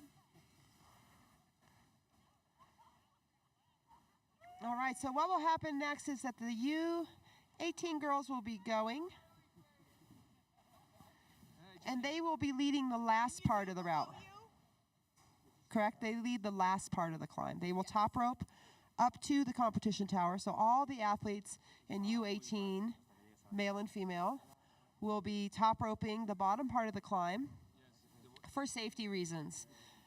What is that safety reason? Well, the ice is terrible right now. The ice is in some of the worst shape we've seen, and this is not the type of ice that you want to commit with ice screws to. So they're going to, for safety reasons, the athletes will be top roping up to the tower.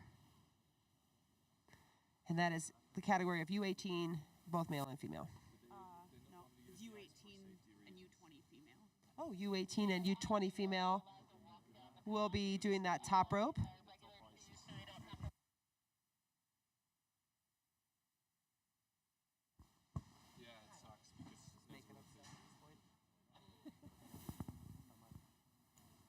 All right, if you're just joining us, we're here in Ouray, Colorado, watching the UIAA Ice Climbing World Youth Championships, brought to you by Outdoor Research, the Ouray Ice Park, the American Alpine Club, and the Ouray Riverside Resort and Smokehouse. We have an athlete who wants to walk down in his street suits because he doesn't feel comfortable walking down in the fruit suits.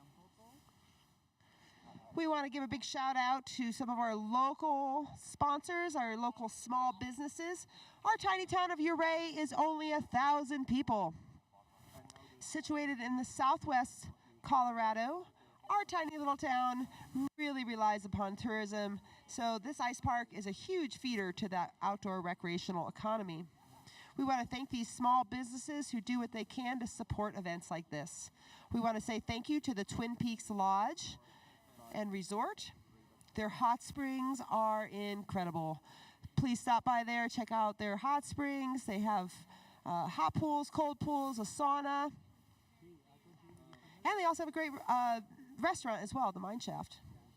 If you're a local Ouray person, great thing about the Mine Shaft is they are the only restaurant that delivers in town. That's pretty amazing. It's our only delivery service available, so check out the Twin Peaks Lodge. They're awesome.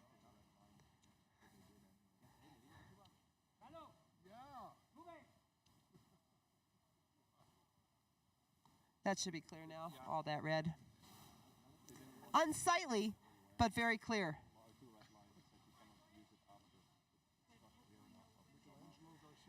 Do you...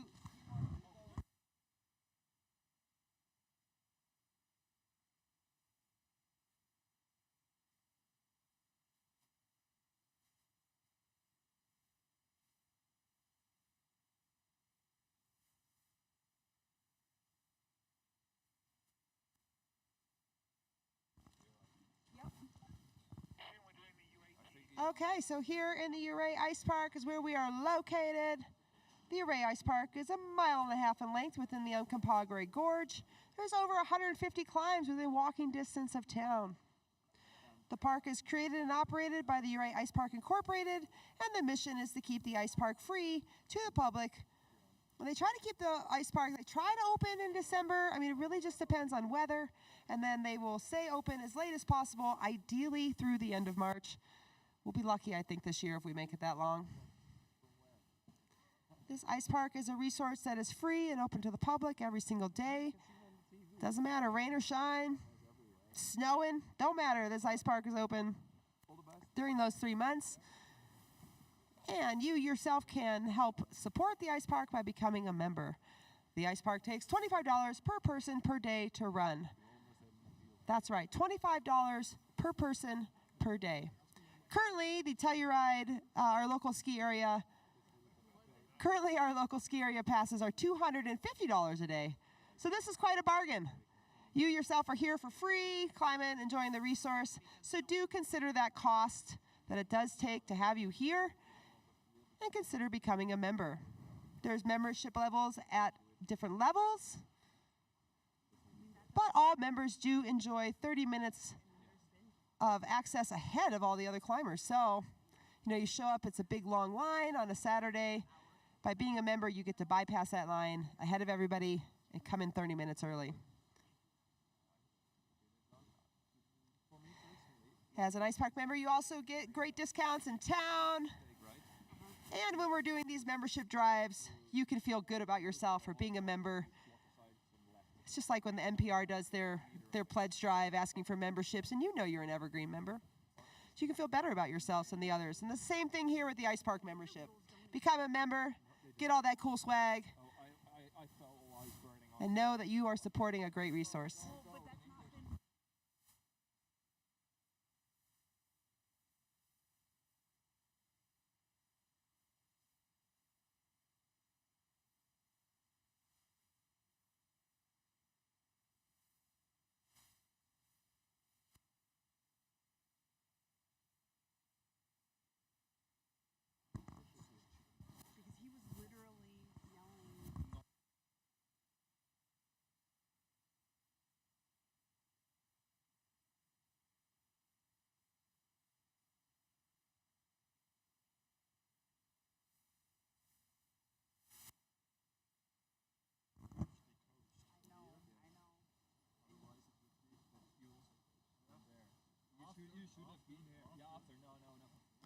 All right, so the official results are at the uia.results.info.com.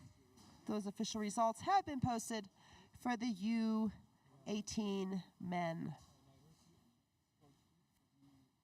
Okay, are we ready? There is a lot of debate happening here. Now you can see that the ice is clearly marked as to where the boundary is. That red line, the climbers are not allowed to touch at all with their hands and tools.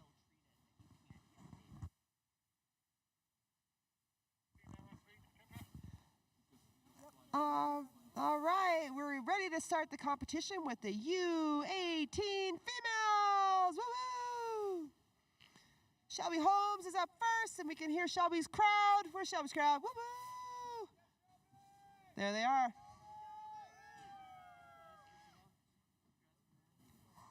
Local. Yeah, definitely. It's good. I mean, it's really nice to have them. Yeah.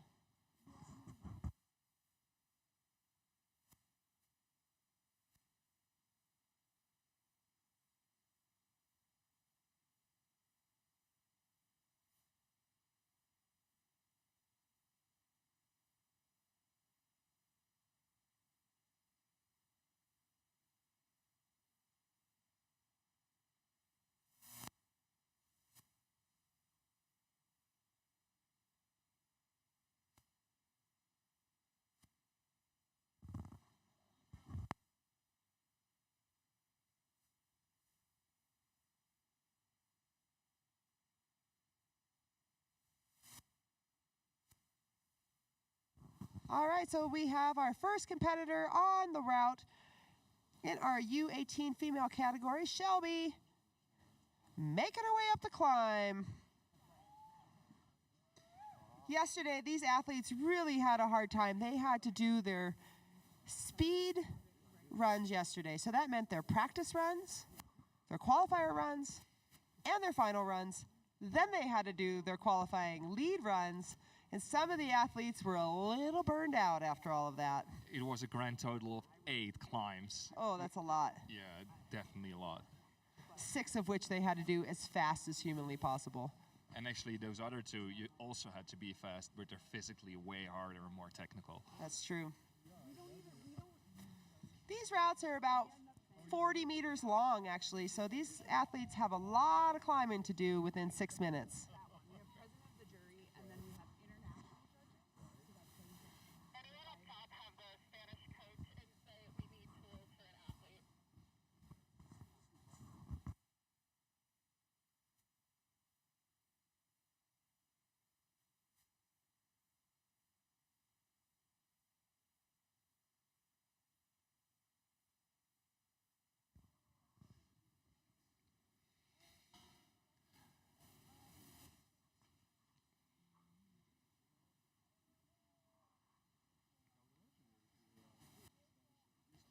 So she's really prepped for the ice part, wearing the glasses, so she can swing into the ice and still look at her tools.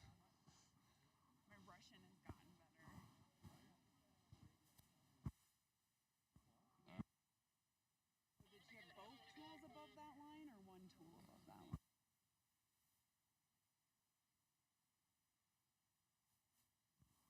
Oh, and she came off.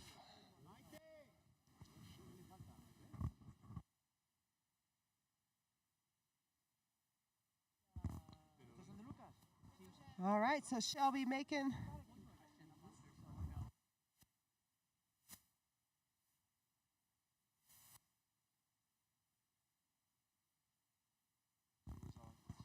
Okay, we've got Shelby who has come off the route. We cannot see as the judges or the commentators. As the commentators, we cannot see exactly what has happened, but we do see some people are attending to Shelby at this time. So please hold as we wait to see what has happened, make sure Shelby's okay. And then our next climber, up next will be Zoe Schiffer from Ouray. Woo-hoo. All right, we got a few people down there attending to Shelby, making sure she's all right.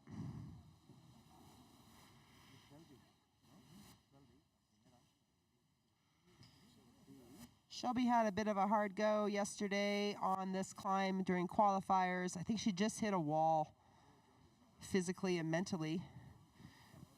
Great sportsmanship, though. She pushed herself as far as she possibly could, both mentally and physically. And so it was really great to see her just bounce back from that and come back today.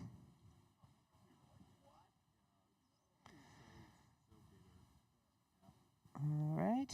Looks like she is now upright with some assistance.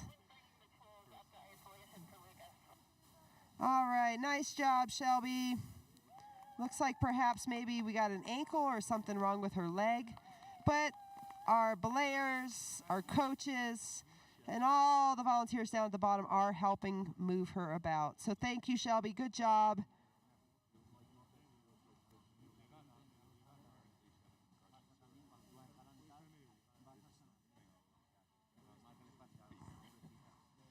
All right. There will be a slight pause as we are waiting for this athlete to be taken care of.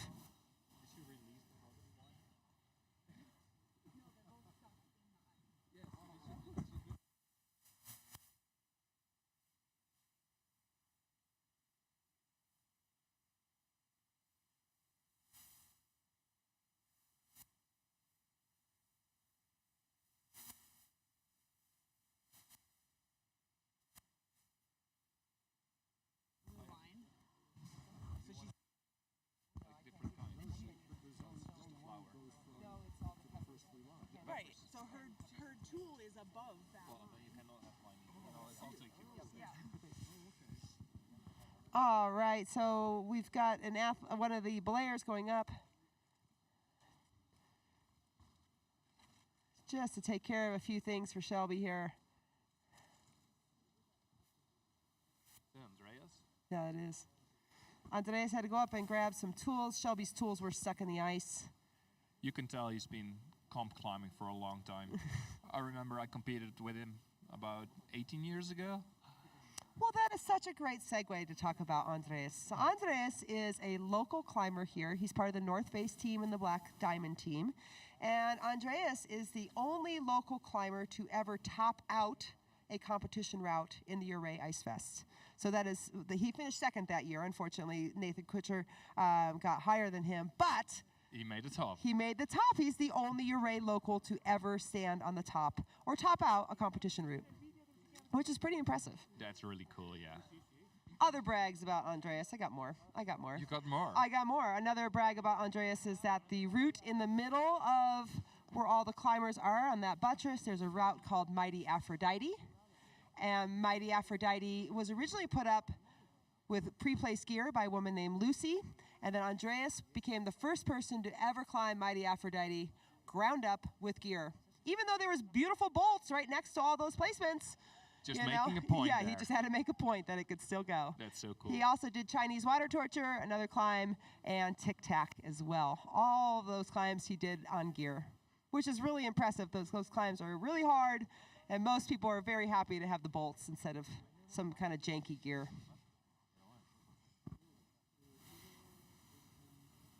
So she's the last one, and then we can continue. No, Zoe is we got Zoe and then Mate. Oh. Yeah, we're all yeah. All right, so Zoe Schiffer is tying in. I'm going to do my best not to go too crazy with Zoe. Zoe is a local Ouray athlete, and I've had the pleasure of climbing with her a little bit, and I just get super excited watching her, so I'm going to do my best. I may have to turn my microphone off while Shelby's climbing. I'll be just very plainly here, like, yeah, she's doing very well. Yeah, I actually have a bit of a sore throat from yelling at Zoe yesterday. Yeah, And Zoe, here she goes.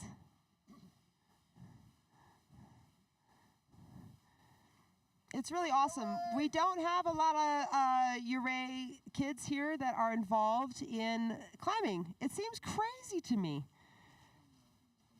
We have such a great resource here, from the Ouray Ice Park to base camp. That's our push. Try to get more kids involved here locally. So Zoe, quite a trailblazer. Not a lot of kids like her. She trains really hard though. She's been in the competition scene now 2 years. Last year, Zoe was unsure if she wanted to compete in any of the Ice Fest competitions. And so I was talking to her and I said, hey, it's all top roped. Just give it a shot. And she said, well, it's your fault, that I'm in this competition. And she kept saying that all the way up into competition day. And then on competition day, she finished third. And so I wondered whose fault it was then.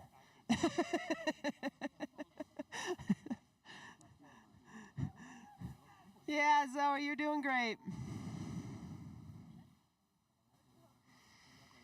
Zoe's got a big crowd of people here. We got a lot of locals here cheering you on. Not just here in the house, but I know they're at home also cheering you on. Come on, Zoe. Moving so smoothly. She has such strength here. She did so good on this route yesterday during qualifiers. I know she's excited to get back up there today.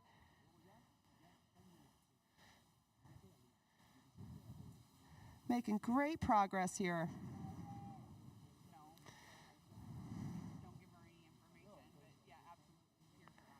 Nice job, Zoe.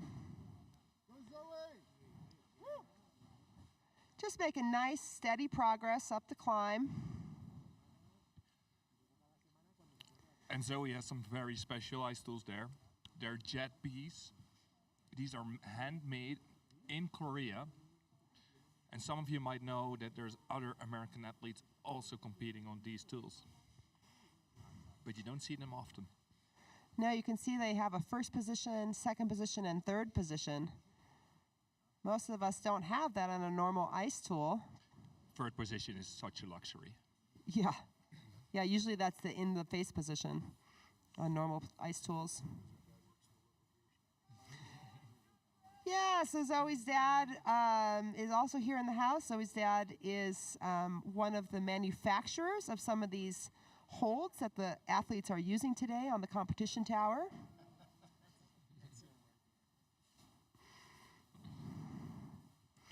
But also a great pit crew for Zoe because he keeps those tools wicked sharp. Every single time she comes home, she gives those tools to Dad, and Dad fixes them right up. You lucky dog. And I know these tools are specifically made for the athletes, so they're shaved down to be lighter if you're a lighter athlete, and like even thinner picks for more aggressive moves. Nice job, Zoe. Looking good. Sticks to her plan. She's got great rhythm. That's something that she's been working on. Climbing with a plan, climbing with her feet. It's really hard for me to stay vague watching Zoe climb. You're doing awesome. Come on.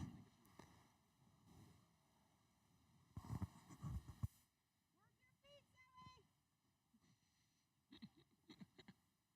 There you go.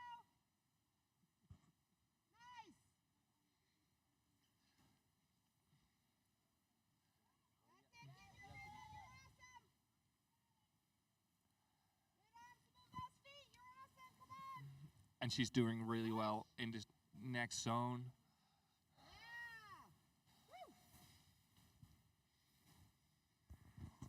Zoe has been training so hard for this. I'm so proud of her. Come on, you got this. Using a nice heel hook move there. That's it. Yeah, come on, you're so strong. Keep it moving. You know it. Yeah, that's it. Come on, the next hole's a jug. And the hardest thing to be on top rope is actually not lose your tools, because this top rope is in your face all the time. But she's working her way around it.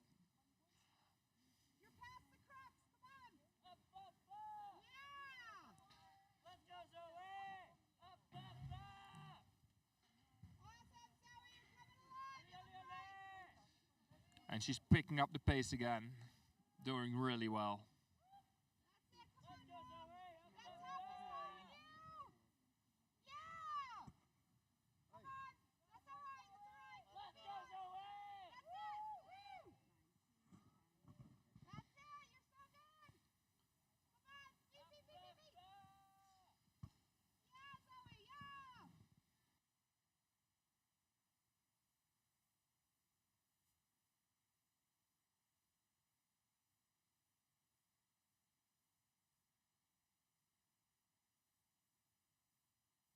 That's your time, Zoe. That's it.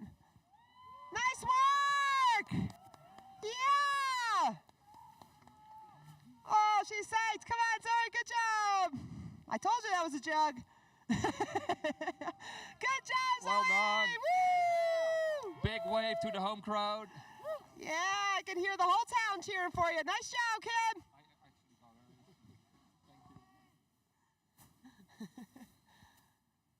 Way to go, Zoe. It's so awesome to see the progress from year to year with these kids. And Zoe really improved. It's so amazing.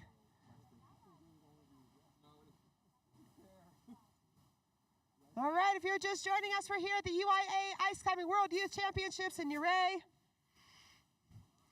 And that is sponsored by the Ouray Ice Park, UIAA Outdoor Research, American Alpine Club, and the Ouray Riverside Resort and Smokehouse. We've got one more climber coming up in the female U18 category, all the way from Spain. Mate is coming up next. The Mate Mate. Totally yesterday I thought you guys kept saying mighty. That's why I was a little confused. All the results for the competition are being posted live. You can see who is doing what, where their category is, what their position is. All that is available to you online at uia.results.info.com.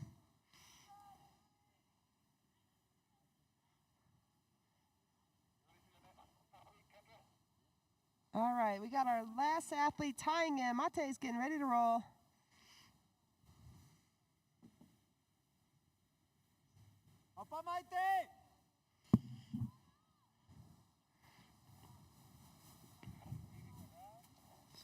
All right, athletes just left the ground. Again, this will be our last athlete in the U18 category. Mate, all the way from Spain, did so good on the qualifier routes yesterday. Just a strong showing from this team from Spain. So anyone wondering at home why the commentary is a bit vague, we're not just on the live stream, but we are going through this valley. The athletes can actually hear us, and we don't want to give them any extra beat. Oh no, and she's off. Oh! She just ripped through the ice. Oh, sorry about that, Mate. And I can actually tell that because she's the last in the category. Oh, she is Oh, that's a not happy bummer. about that. What a bummer.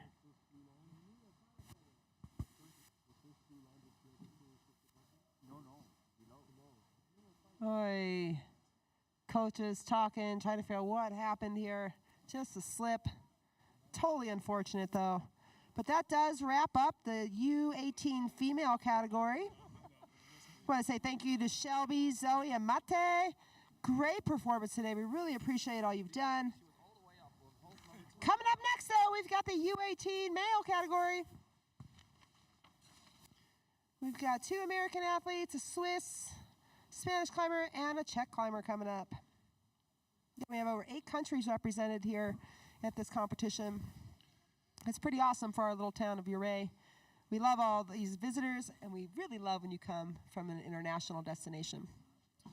So our first climber out will be Wilson. And I know for a fact yesterday he was going really, really hard in speed climbing. Unfortunately, he made a bit of a slip and he caught his tool in his upper leg. So that's why he's starting first. So if you want to qualify or you want to make finals, you have to climb. So he was very brave. He showed up on both his climbs. So he actually had points to make it to the finals. I'll be very curious how he's doing today. Really dangerous here in Ouray. If luckily that bleeding was not too bad and the puncture was not too bad, but we are more than an hour from a hospital here, so that could be really scary as an athlete if that were to happen. Well, as an athlete, it's usually just scary not to be able to compete the next day. The blood's no big deal. It's missing comp day. And he really wanted to climb yesterday on both his qualifying routes, and I'm pretty sure he could just top them. But I actually personally told him not to do it, and then his coach said the same, and his dad said the same, because today he has to shine, and yesterday it was only qualification. Yeah. Good strategy. I mean, really, it all does come down to strategy. Every little bit, from what tools you choose, the crampons you use, and just like you were saying, even on that qualification day, your strategy is very important. You have to pick your battles.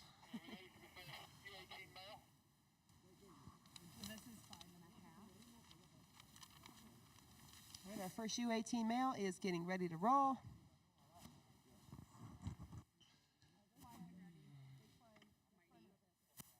So the U18 males will be climbing a slightly different climb than the females. The U18 males will be climbing Mighty Aphrodite, which is the route that splits this buttress. It's dead center of that buttress. It's hard to see, but they will be following a teeny little seam all the way up the climb. The crux is the big move about midway up the rock. That's the first crux. Then they got to keep their gas all the way up to the top of the comp tower. Mighty Aphrodite used to be called M9, but I think they've downgraded it to M8 now.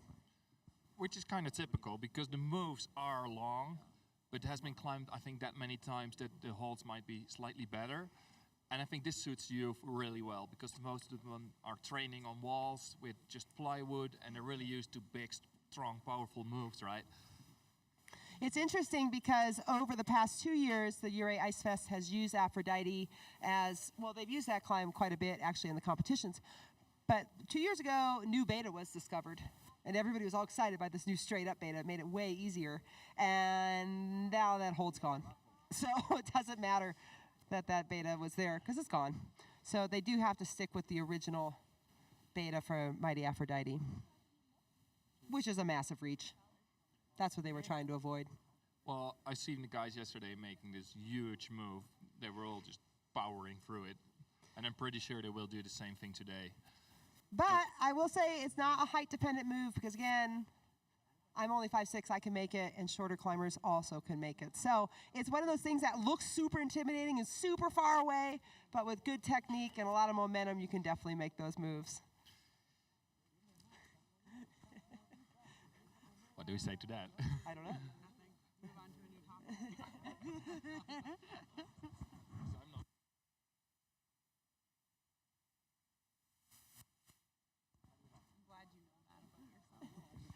It's very painful, actually. All right, we're getting ready for Wilson to leave the ground. And those U18 boys will also be leading. That is something different than in the last 2 rounds. Last 3 rounds, actually. And also Wilson is on the Jet B tools from Korea. I met him last month in Korea, and he just recently got them. He's looking very strong. It doesn't seem to be bothering him that he got his leg injured yesterday. Yeah, just impaled his leg with his ice axe yesterday. No big deal. Climbing well today. Making great progress. The beginning of the route is on ice, and then they will move to rock, and then to the competition tower. Same as the other climbs, just slightly different, slightly harder. This is true mixed climbing, a bit of everything. There are some climbers around here. We have some famous climbers around here that live here. Jim Danini is one of our local alpinists that lives here. We're really excited to have him as one in our local community. But to Jim, mixed climbing is when boys and girls climb together. Kitty Calhoun is another local climber that lives here, and to her, mixed climbing when they were in the mountains was when you were off route. So, mixed climbing has evolved. We can just agree that it's evolved. Nice, making that big move, looking great. Climbers are not able to skip any of the quick draws. They must clip every single quick draw. But you'll notice a lot of them get right up to that quick draw to clip it. Nice. He's making very good progress. Looking strong. This is one of my favorite parts of the route. You just plug and chug. It's so awesome. Nice. Looking good, Wilson. Strong work.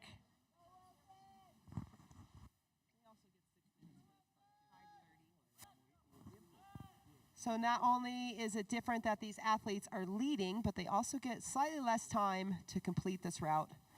5 minutes and 30 seconds to make it to the top. Doesn't sound like a lot of time, but I'm sure a lot of these climbers will complete the bottom section of this in under 3 minutes. But these youth climbers are so strong, they make this route just look very straightforward. Oh, for sure. I mean, again, 2 weeks ago, we just had the Ouray Ice Fest competition with people definitely almost double their age competing.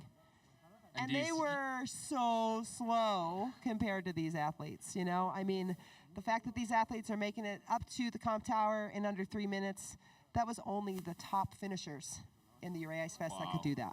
So now this is every kid that's doing it.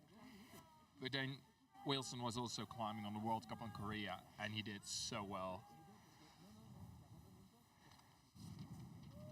It's really great to see the Americans finally giving a showing in the World Cup. You know, for a long time, we were just an ad hoc group of people coming together, doing what we could to show up at those competitions. But now it's really cool to see a team and support, coaches, all those things. So you can see the evolution, and it really shows. And there's youth here in every category, which is really cool.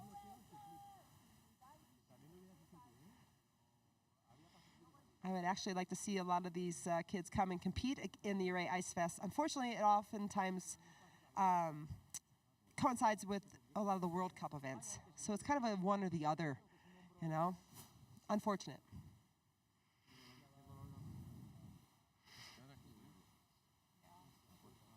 That's an odd clip there. He's got it. Good job. We got doing well, as you can see. And they do need to clip every single quick draw on the climb. They are not able to pass them without clipping them.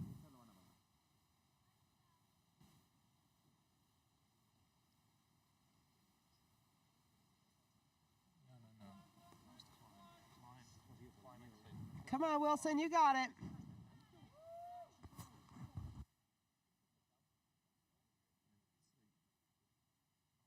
No, they're really close. Yeah, I should have made a move, would have been easier. But I guess he's a bit doubting about this move. Yeah. Nice, nice. Coming alive, Wilson, come on. Good momentum, great swing. Made that move look so easy. You can see he was really jazzed about that. Like he had a lot of confidence in that move. Yeah, this you can tell the youth is definitely training other moves than I was. Come on, First Wilson. go, just oh, nice. Bomb, come on. bomb. It's tricky because, I mean, they're tiny, tiny little placements. I mean, literally the size of a ballpoint pen, some of those placements. And to think about the type of movement they have to make off those tiny holds, it's really incredible. And this is on-site climbing. Like, they might not know these holds. Can only see them from below before they climb. Time, Wilson, time. Well done. Good job. That's it, Wilson. That's it now. Oh. And it's just on the. Woo! It's not in the water. No, Wilson dropped a tool down into the gorge, but woo, it's right at the edge of that frozen little island. Nice one, Wilson. Nice job, Wilson. Good show. All right, we got Alex coming up next. Alex has been walking around in crutches all these days that he's been here, but he said that sprain doesn't affect him for climbing. So we'll see how it goes. Yesterday we needed to get him to the bottom of the route, and he just told us that the actual walk into the route was harder than the climb. Yeah, Alex has been trouncing around on crutches. It's really unbelievable that he finds the climbing to be easier than walking for his ankle, but whatever, I guess that's what happens when you're a U18 male. No clip between.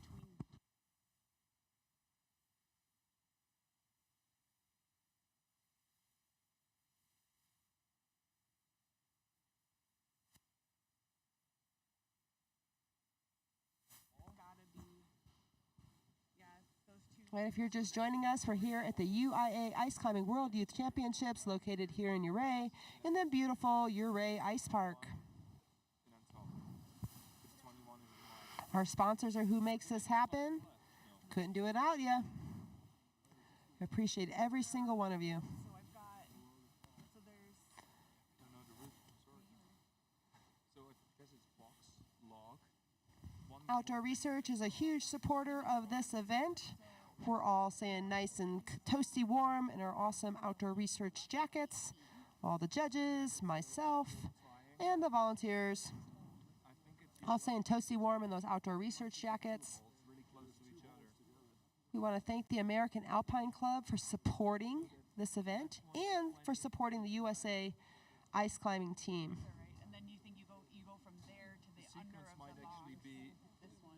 that one first. And then These climbers that are coming from other countries, their climbing federations, are the ones who send them here. So we want to say thank you to all of them. Thank you for believing in those athletes.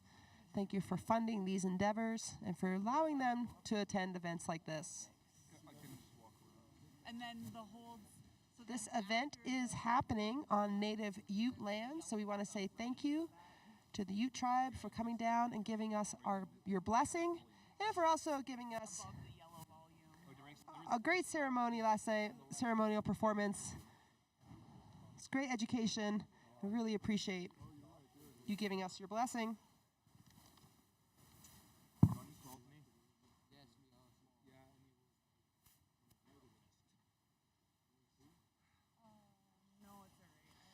We want to say thank you. Is he over there? Can you come over?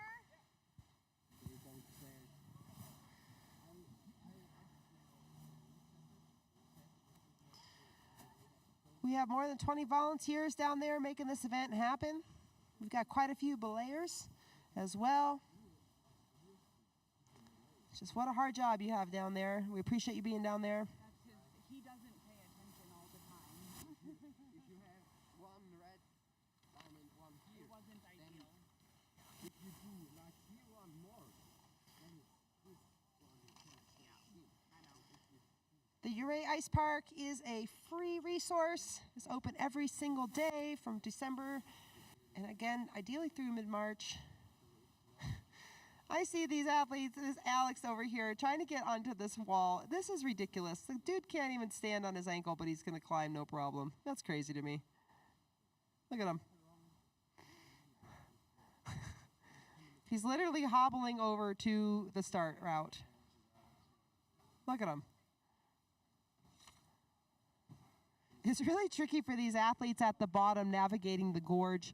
They're all in their competition boots with just crampons on the front of their feet. It is so scary and dangerous walking around on these slight hills in those boots. So man, Alex, good job with that bum ankle.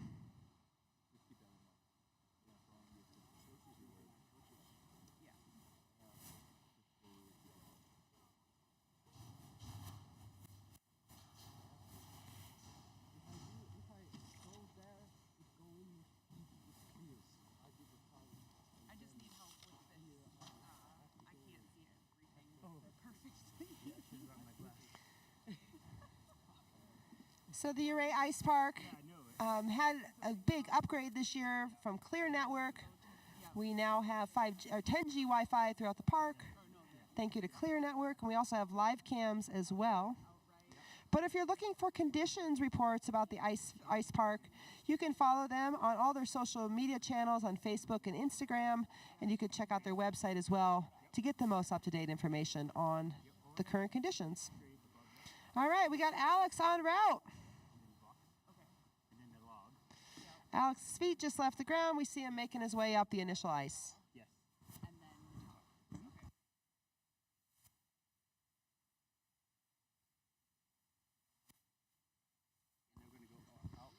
Alex also competed in the Ouray Ice Festival competition just 2 weeks ago in the youth competition. He did really well. Oh yeah, there is a draw on the outside. Like, yep, there's a chain. I mean, yep. So it's how right many? Here. The log has a clip right there. Okay. And then do they clip the one that's next to? All right, he's making his way up that climb. I can see him sort of favoring that one ankle a little bit, though. Thank you. Yeah. That was needed to make sure that. Right. So also Alex is climbing on some modified nomics. He has these pegs which extend his reach, and then is fully custom taped to his preference. Yeah, it's hard to see. That's why I have a binocular. I can't even see so much. You got binoculars if you want, Marcus. I'm just. No, if I stand there, I have to. Yeah, like it should have been more painted.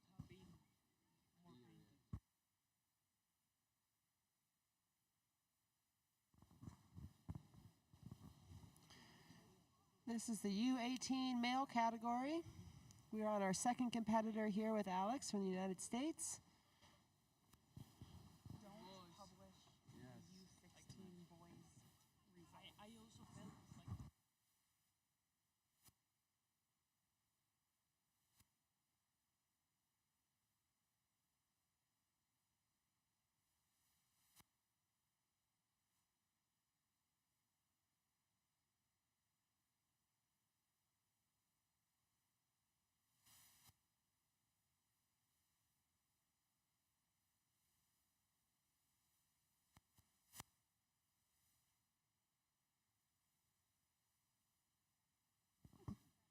So even with only one good foot, he's moving very steadily.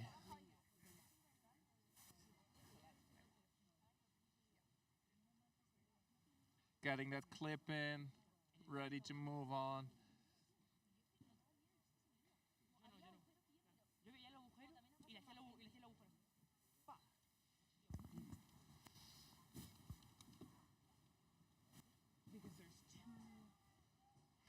These athletes are climbing up Mighty Aphrodite. Again, that route was first placed on gear, or first climbed on pre-placed gear. He's currently in an old piton scar right now with that tool. That's awesome.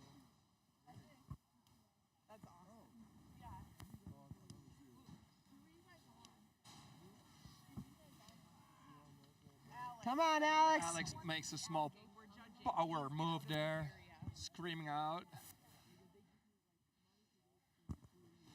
All right, Alex, nice job making that big move. First of many.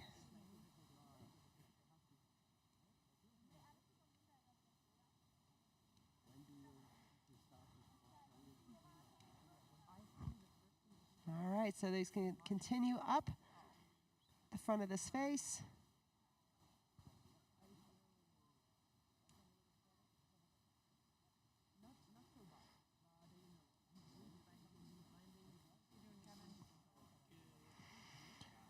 Nice work, Alex. Making strong work up there.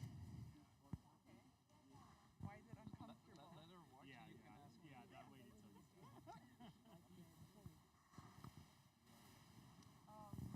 it's Nice, Alex. Come on. It should maybe be written on an appeals form? Is that what we're talking about?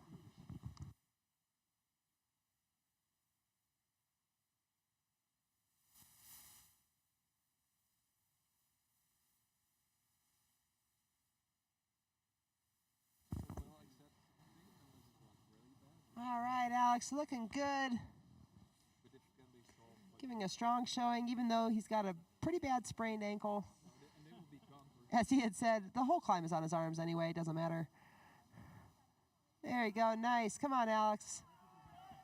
Good More job, power good screens, reach. hard moves. He's doing so well. You maybe shouldn't be having a parent find a place to print in the field more.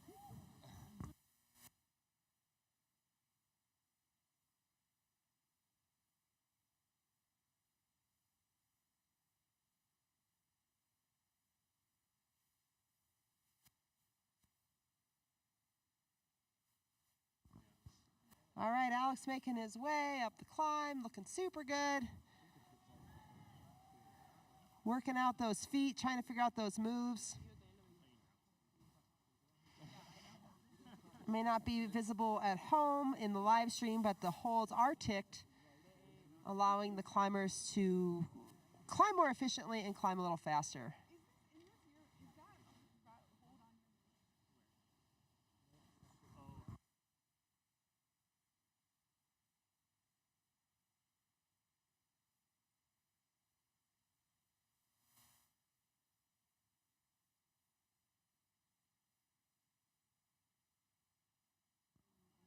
Nice, Alex. Come on.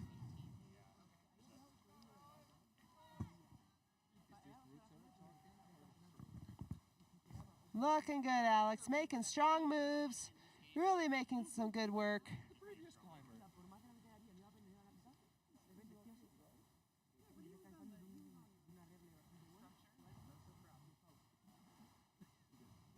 Yeah, Alex. Alex is our second U.S. competitor here in the U18 men's category. Time, Alex, time! Nice work! Oh, you can tell he's so proud of that. Nice work, nice work.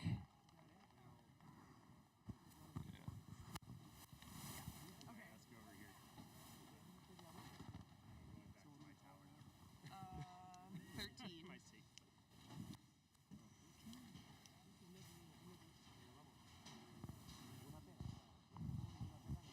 A very good climb, unfortunately. Run out of time. I think they're psyched, though, if they just climb to their max, you know? It's like, good. If you can give everything, that's what you do it for, right? This is a no-take scenario. Just give it all.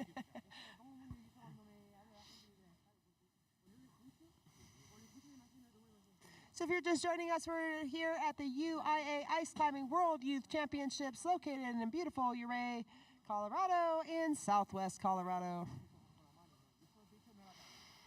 This is one of 3 ice parks in the United States. Definitely the biggest one, that's for sure. We're so lucky here in the States. We have this ice park here in the United States, one in Lake City. If you could just drive right straight through the mountains, you'd hit Lake City, and then one in Minnesota as well. So not a very popular resource, but we have a few of them here.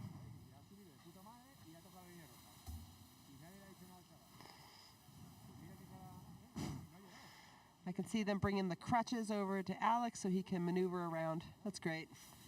He's probably got little crampons on those crutches. Actually, it doesn't. It's just rubber tips under his crutches. That's why I think he prefers his ice tools over his crutches. Yeah. All right, our next climber will be coming from Switzerland. So Lars is taking a quick look at the route before he ties in.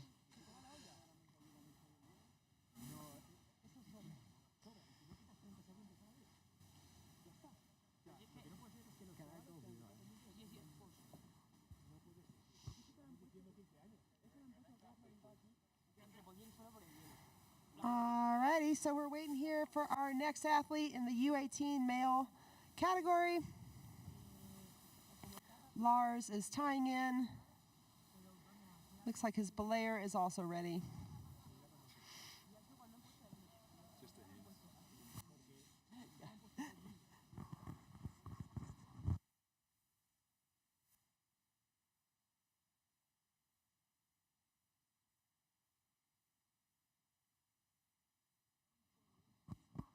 So while we are here in the sun, enjoying the view, Lars is down there in the cold, taking off his jacket, getting ready for his climb.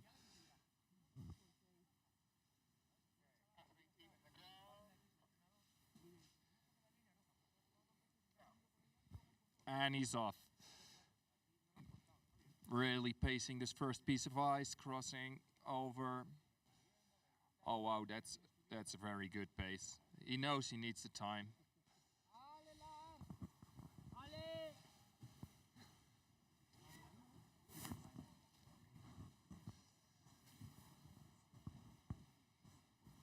All right, Lars making his way up the climb. He knows he only has a very limited time of only 5 minutes 30 seconds, so he knows he has to race to make it to the top. Using his hand here because it's rock, he can definitely use it. They don't get points for touching the rock with their hands, they only get the points for using their tools.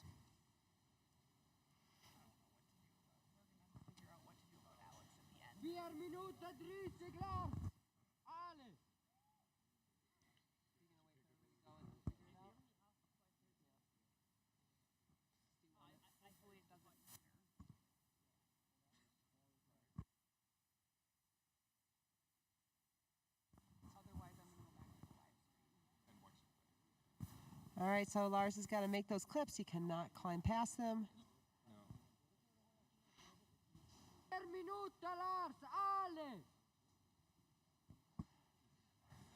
You can hear his Swiss teammates cheering him on. He's making great pace.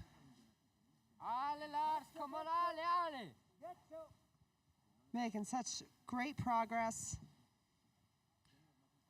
And it's not just the Swiss teammates, but also country Liechtenstein is here supporting their neighbors. 3 minuten, Lars, alle, vorwärts, alle.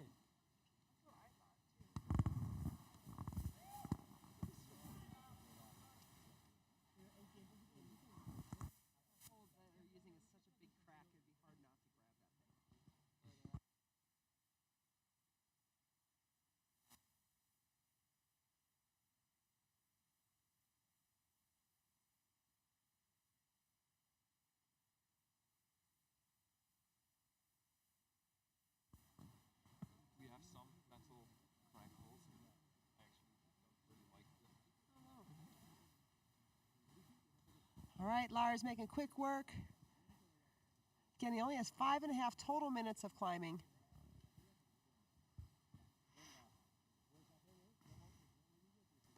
I just can't speak to this ability of these climbers enough. Again, there's only the elite climbers climbing like that during Ice Fest. So the fact that these kids are this much younger and just crushing the adults is really incredible.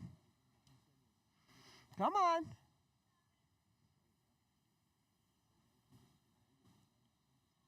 Yeah, Lars making great work here.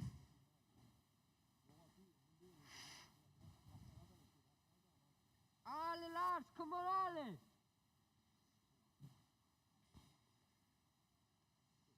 Nice. Come on, Lars.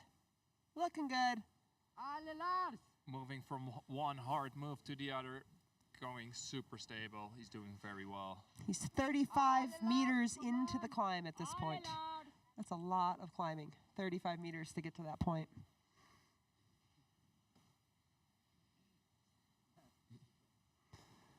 Nice work. Come on, Lars. You can tell body position is so important in these moves.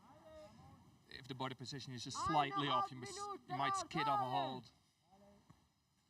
Yeah, it seems like that tension, that body tension is so important. And then changing from a careful pace to a full-on speed. These athletes have to make up time wherever they possibly can. So if there's a section that feels comfortable to them, they just need to motor.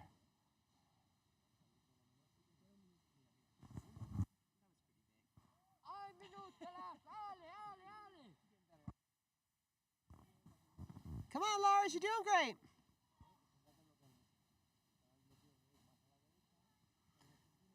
Nice, making all those clips. 45 Sekunden, Lars, alle. Got his teammates here with him, cheering him on. Come on, Lars, you're doing great. Come on, let's get him up the route, everyone. Let's get him up the route. Give him some cheers. Beautiful climbing again. You can tell his tool is not moving at all. All about body positioning. Because these holes are super slippery. To any of my Ouray locals that are hearing our conversation, I'm sure they are all chuckling at our conversation about body tension, because that was always something and that's a very smart tactic. Nice. Nice. That's time. That's time, Lars. Time out, Lars. Well done. Good job. Good job. Good job, Lars. Nice Beautiful climbing. Woo! That was a proud showing. Nice job, Lars.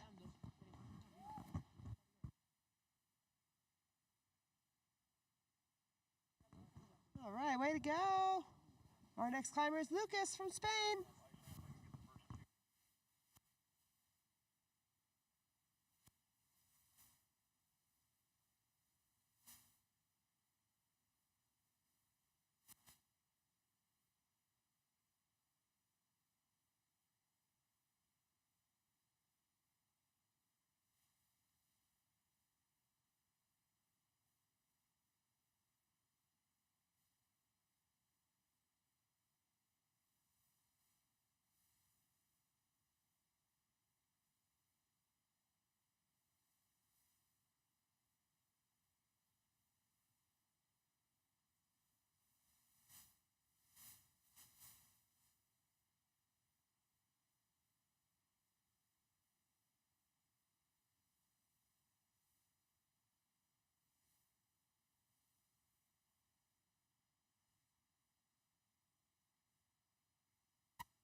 All right, so our next climber, Lucas, coming from Spain, will be up next. He's just tying in. Pretty sure it's still happening. But to be honest, there have not been that many appeals. If you are here in the ice park, there is a taco truck down here by the powder house today. This is really a special treat to have some hot lunch in the ice park. Come down and check out this taco truck. From the front. No one made an appeal and she won. So right down here at the powder house, you do not need to be a competition competitor or participant to enjoy the taco truck. Again, hot lunch down here at the powder house. Credit cards and Apple Pay accepted.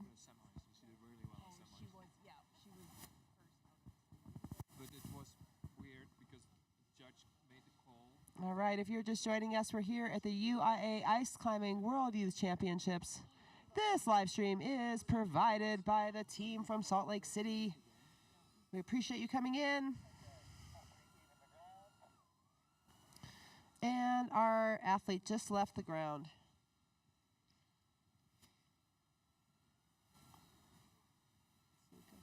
So Lucas is another young Spanish climber. They've been practicing all week to get used to the local ice and rock. ¡Apa, Lucas!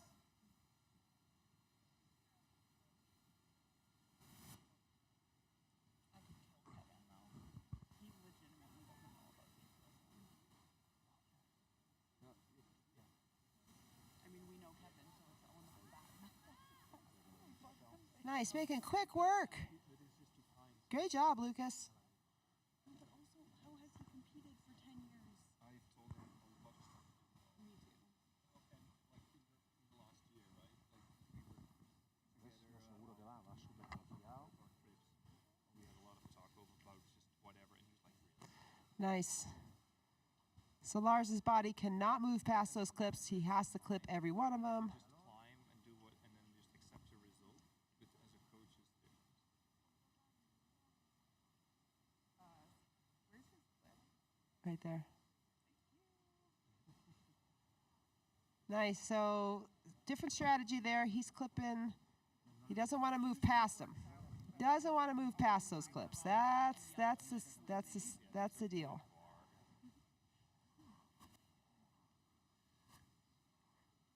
So what he was doing here is another great tactic, but also a scary one. Just bash your draw, climb as high as you can, and clip later. So before you would get points for the draws, but now you get only points for the holds. So you can save time by passing a draw instead of lifting up the rope and having a hard time clipping it. Another nice heel hook here. Really cool beat up. I'm not saying this. No one heard it. But I think, you know, that's just part of the deal here. They're using their whole foot for climbing whenever they can.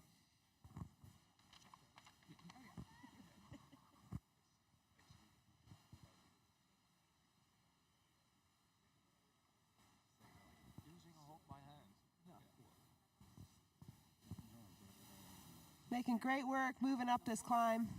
Yeah, making a reverse handle move into a figure 4 to get ready for the next hold, which is a reverse Stein. These climbers are looking so strong, just making such quick work at the bottom here. Nice.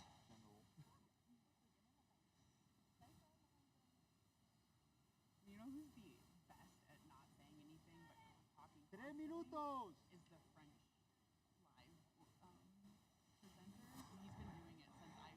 Nice work. You mean just that, like, yeah, the guy just standing there is like, yeah, this is from the Netherlands. Yeah, she's from the Netherlands. He's from the Netherlands. Yeah. Climbing. He's really good at. And once again, some very nice heel hook beta there. Moving gracefully further on.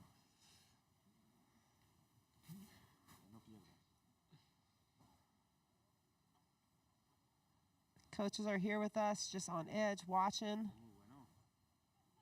So Lucas is on some ICT tools here. Also double handled for double switches. Getting ready for the next move.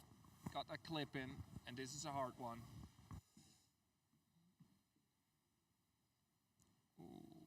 Te quedan 2 minutos.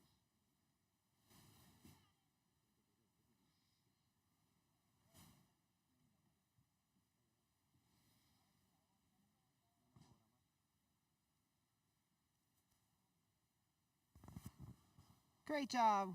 Come on. The athletes only get points for touching the tools with their hands, or touching the holds with their tools, I meant. They don't get any if they touch them with their hands. It's not been an issue right now. Excellent. Look at that momentum. That was awesome. Another perfect move. You have those ice tools in your hands, that momentum can make that reach feel even better, even longer. Nice.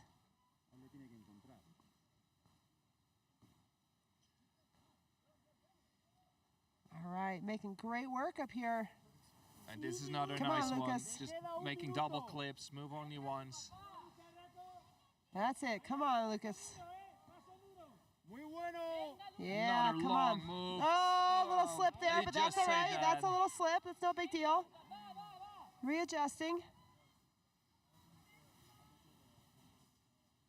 Nice work. Opa, Lucas. Come on.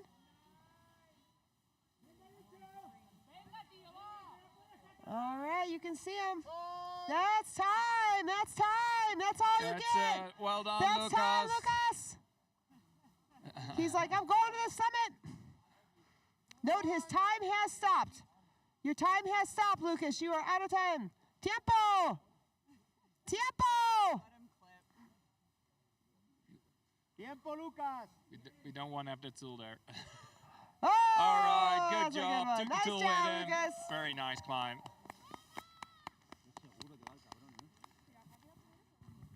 That was something we realized yesterday. We were yelling time in English to all the international climbers. So what's time in Spanish? Tiempo. Tiempo. Tempo? I don't know. Yeah, so that was one of the things we learned yesterday is that when you're yelling out, you do have to have that consideration that these are not Yeah, you can just yell English-speaking in 20 languages. athletes. But like, time, side, tempo. We do have over 8 countries represented here, so it's really awesome. By the end, you're going to learn all the Spanish vocabulary. Oh, yeah, nice. Our last climber will be coming up here in the U18 male category for lead finals. Matthias is up next, and he is coming from the Czech Republic.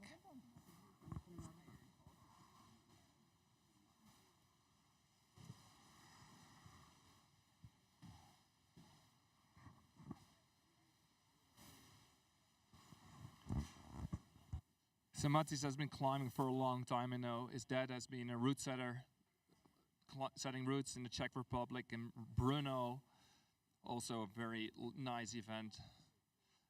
For us, it's a bit closer than going to Ouray. No ice there, unfortunately.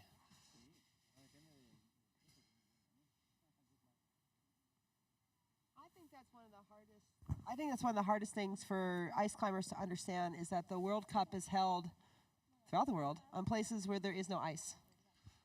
Well, not all of them. I mean, if you go to Saas-Fee in Switzerland, there is ice, but it's not natural ice. It's not like here being farmed.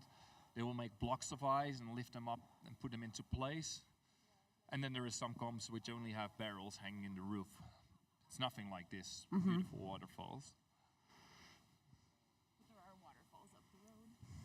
Yeah, true, definitely. So Kendra is mentioning there are waterfalls in Saas-Fee up the road. You can just walk from the venue to real waterfalls like we can do here.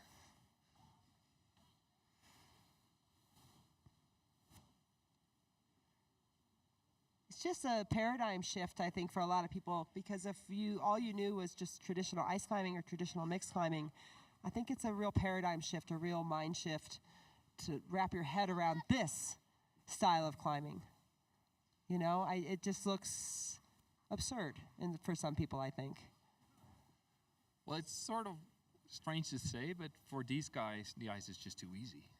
That's what I keep saying. That is exactly, I agree with you 100%. So many people wonder, why don't we just keep these athletes on the rock or just on the ice? But what we've seen is these athletes are climbing these lower rock routes in 3 minutes. And they just fly through the ice. I mean, yesterday we've seen, what is it, like sub 10-second runs. Yeah, it's crazy to think that traditional rock and traditional ice would be just too easy. I mean, if we just go out for a fun day of ice climbing, we might do, let's say, 5, maybe 100 feet routes. And these guys run them up in 10 seconds. Yeah, it's crazy. It's just crazy. All right, so our last climber coming on, Matthias from the Czech Republic, is just tied in. His belayer, Andres Marin, is in position and ready to go.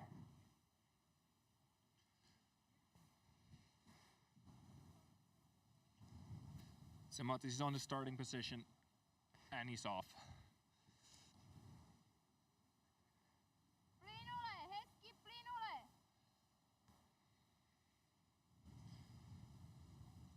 Nice work. You can tell his speed climbing yesterday is paying off now, moving quickly through the ice.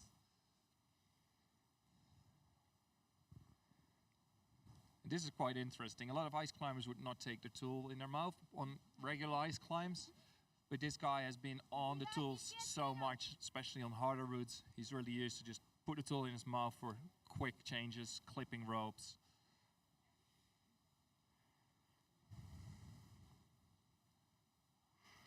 These competition tools are often thinner, is my understanding too. Like some of the traditional ice climbing tools are quite wide near, so biting the tool would be kind of challenging. Yeah, especially some of the older tools have very thick shafts, so I personally wouldn't like to use them.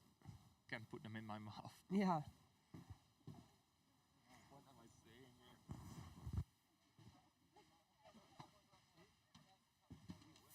Everybody at home's laughing. Thank you. You made them laugh. That's it. We made them laugh. That's what's important. Yeah, Matthias, looking good.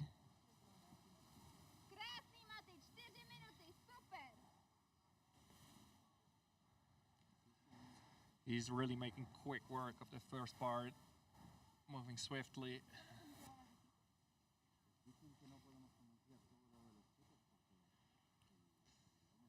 And they have to, because they all know that the hardest part of the wall is up there.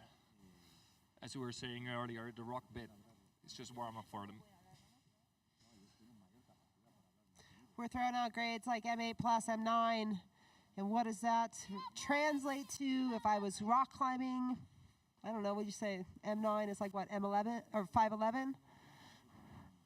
I'm doing French grades. Yeah, free C. So 5C? 5C. That's like 5'9". Oh, yeah, no, I actually okay. do know American. Yeah, I don't. Yeah, high in the 6, right? 6C? 5'10" is 6A. Oh, okay. So yeah, that's about what that rock climbing would be. So you're saying this M8 is like 6A climbing? Yeah. I think it's harder. Oh, okay. Yeah. I think they're sort of downgrading everything, because when I started, I climbed like M9, and they were like, yeah, that's like 7B. What's that? 512? Uh-huh. Oh, okay. Yeah. Of course, it's all downgraded. Yeah, now everything is easy. Like, yeah, Mighty is M8 now. Yeah. And they make it look like M6. They do. Maybe not even. Just flying through air. That was one of my favorite things about qualifiers yesterday, is watching people on this climb over here, the Circling Vultures climb. That is a climb that doesn't get a lot of traffic. And it was really cool to see these kids just lapping that thing one after another. So it make it also like better for others to climb, I guess? Yeah. Make it more attractive. Well, especially if their ego is involved, they're going to say, well, some kid climbed it, right? Yeah, it's a kid's climb. I'm not doing that. I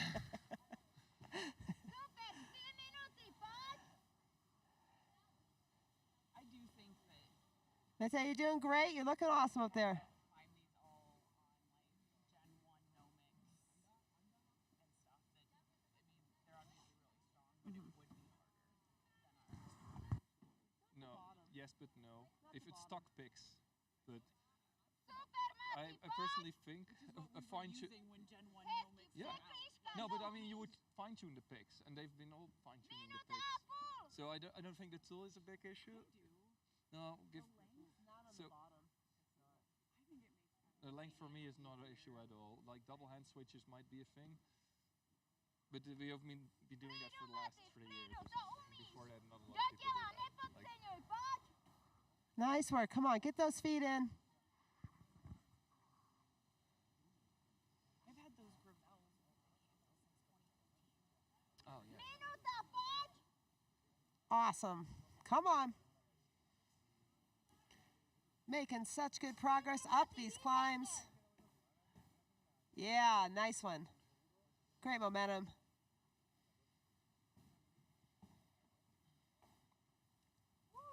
So He's doing much power. so well, and he knows he has to keep the pace. Yeah, the clock is just ticking away. Oh yes. Come on. You know you have to, but you can totally tell he's so slowing down. Like, Yeah. You yell whatever you want now. It's not good. We haven't seen a ton of that kind of a movement, but we are seeing it here on this hold. That made for an easy reach. That was a good save. Let's see. Excellent. Come on. He's really turning on the gas now. That's time. That's time, Mate. Let him like it's fine. So it was 32 too. Yeah, because it was. Oh, that's That's a release. Quickly though. That's okay. You did awesome. You're out of Good time. job. You did great. Nice one. You did great. You ran out of time. That was awesome. 2, 3, 4, 5. Great showing. So that wraps up our U18 male category. I got him third. That's a big thank you to Wilson, Alex, Eric, Lucas, and Mate. Been climbing yourself, huh? Yeah, I hate coaching. Because you cannot do anything about it. Your brother too, right? You guys you're just coaching. Oh, yeah, sorry. Yeah. Okay, up next we've got the junior female U20 lead final starting up. We've got an American climber, Maple, 2 Spanish climbers, Amaya and Sofia, and Jaden from the Netherlands. Like especially if they're like in Our first climber that'll be kicking off the event is Maple Damien. Maple has been competing for quite a while on the USA team. It was really cute because she started with the team before she was even old enough to compete. You'd see her come to the practices with her little stuffies, you know, and participate the most she could, but she wasn't even old enough to compete when she first started with the team. So it's really adorable to see how much she's grown and become such an awesome female. And it's also really good that she had the opportunity to do this. Because this is the way forward.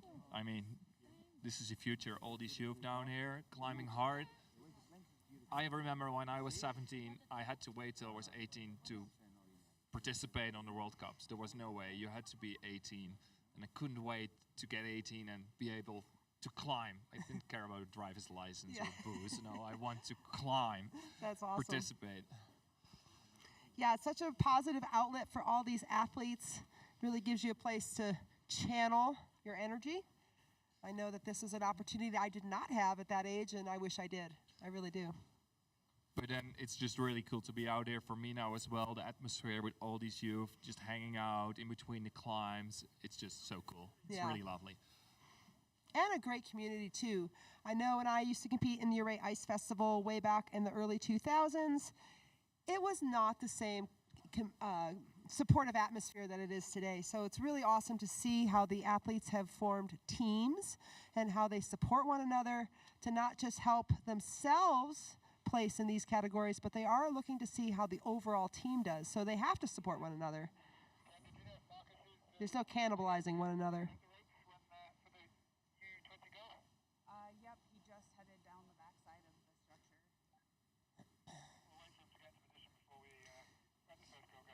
All right, so Marcus Garcia has got to change a few things before they get started.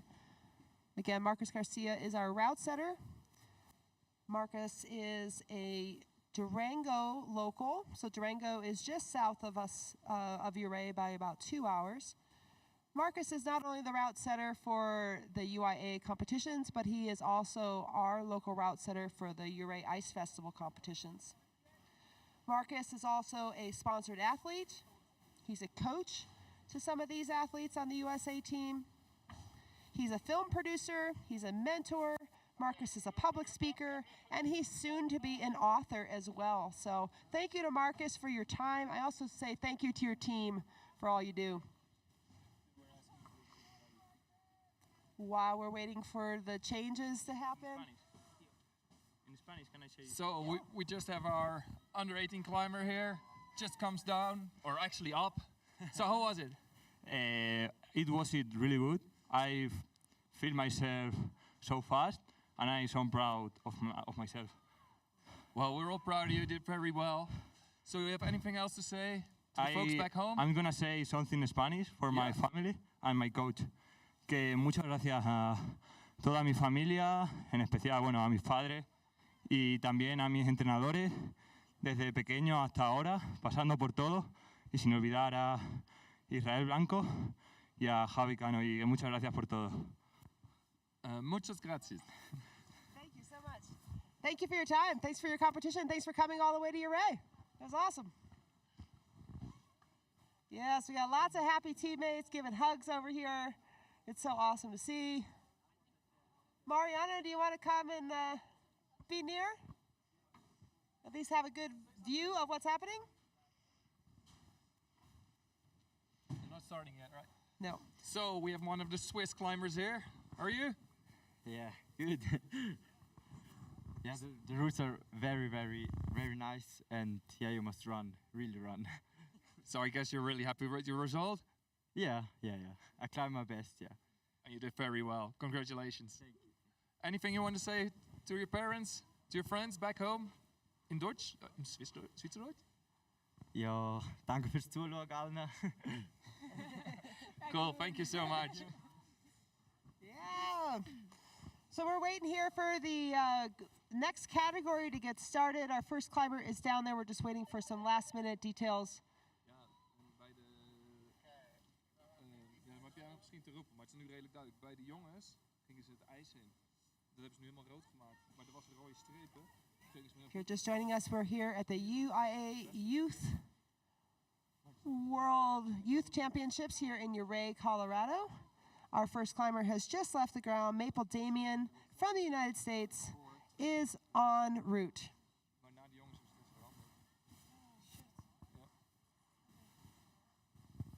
Looking good, Maple.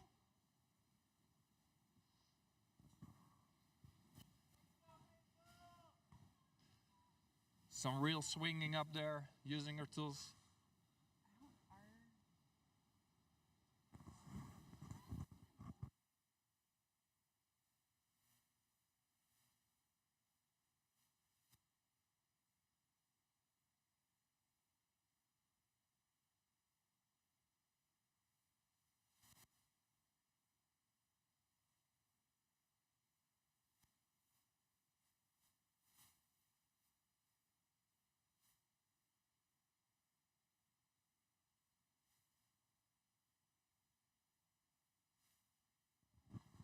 All right, so we see Maple making her way up the climb. Picking her way on the ice.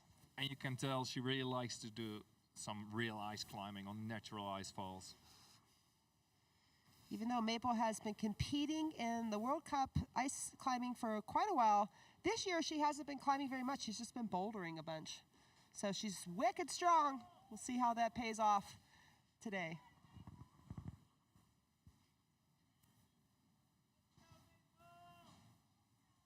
She told me yesterday she's only been for the last 4 weeks on her tools or something like that. And then just crank hard training in between on the boulders.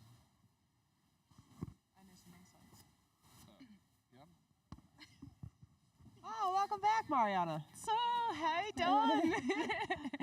I'm back, and I thought, like, okay, I know some insights of Maple because I was with her in isolation earlier, and she made a decision to use her casein ice axes on this ice, although she has other ice axes as well, because she knew she had to swing in her ice, and she wanted to have the perfect tool for that. And I think that's a very smart choice because look how much ice she has to climb. Yes, we were saying that strategy of like, what do you choose? You know, like you have so many options. Which tool are you trying? You're choosing the tool for the hardest part of the climb, really. Yeah, there's so many different types of tools on the market, and some are like better for real rock and real ice, and some are not. And most of the athletes have got multiple types of tools, multiple picks, multiple types of crampons, and they choose whatever works best for the conditions they have.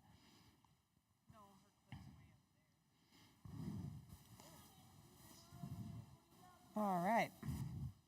Making her way. As you can see, those blue lines are just to give zones to the judges. It's just to kind of delineate zones. But the red is a boundary. They cannot cross any boundaries.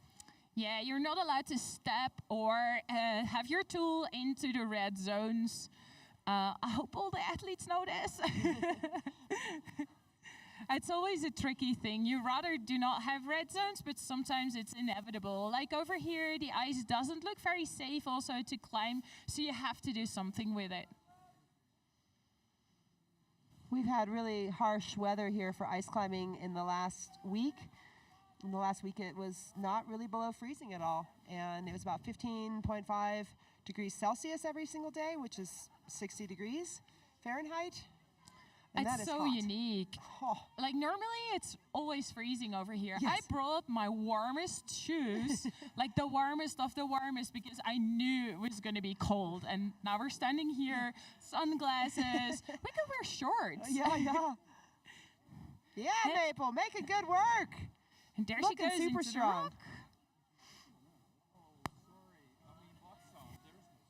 She's really experienced with the rock section here. She's done it so many times before.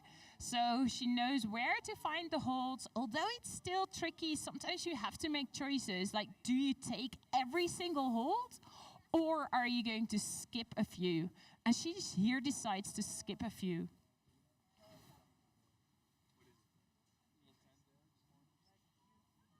Excellent. Yeah, Maple. We have to be as vague. I'm sorry, Gary. No. It's tricky. Yeah. I'm sorry. You have to be as vague as you possibly can.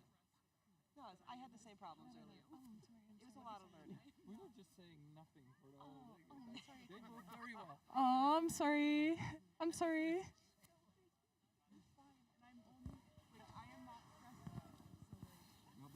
Yeah, so those on the live stream, it's a little tricky. As the commentators here, because the athletes can hear our voices live over the loudspeakers, we have to be as vague as possible when we are talking about the athletes. So do forgive us for being so vague. It's the same thing, like using your hand. And this is a learning experience for us MCs here as to what we are allowed and not allowed to say, so please bear with us. It's also like she's doing really strong. Like she's moving so well. And that is time, Maple. Oh. Yeah, don't look at me, look at these guys. Yeah, look at the judges, not me. I should like, really, I want to experience more of this climb because I like it. Great job, Maple. Oh, that was awesome. So now we have two Spanish climbers coming up next. Amaya is our next climber from Spain.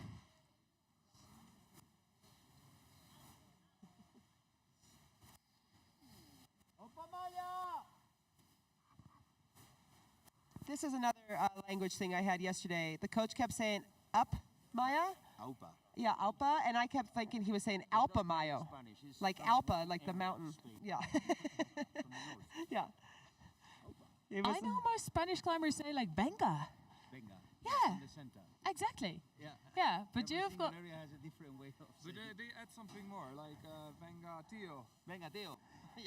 Yeah. Come on, buddy. So many different ways of actually cheering our climbers.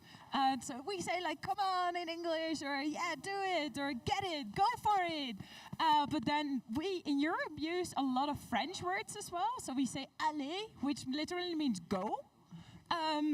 And then, of course, in Dutch we've got words, but in German we've got auf geht's. So auf geht's. And what else? Venga, we just learned Venga. Exactly, that's the Spanish version. And then venga tío. Yeah, venga tío. Yeah, I know that one. But yeah. Davai, exactly, davai. And we heard the Czech Gamba from Japan. And we heard the Czech version too, earlier on. Bod. Yeah. So many different ways on actually cheering for our climbers. I think that's the one I have the hardest time yelling. I just What? yeah, because I don't get the right mouth shape. No, you just sound like a chicken. No, not even more. What?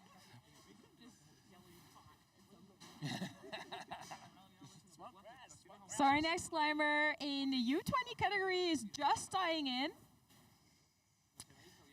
Getting her jacket off, like really getting ready for the climb. They've got 6 minutes to finish the route, which is quite a challenge to my opinion. It's such a long route with a lot of different elements. There's the ice, the rock.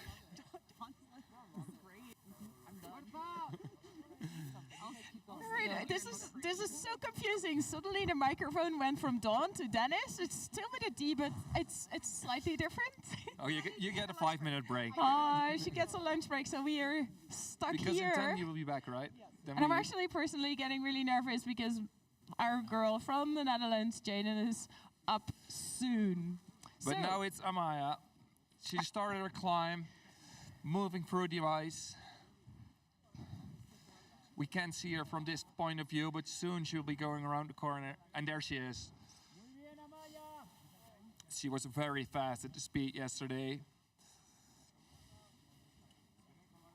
And knowing this is a route they already climbed with the speed, I assume that she can get some speed on the ice right now as well. And obviously they need to speed because it's a long route.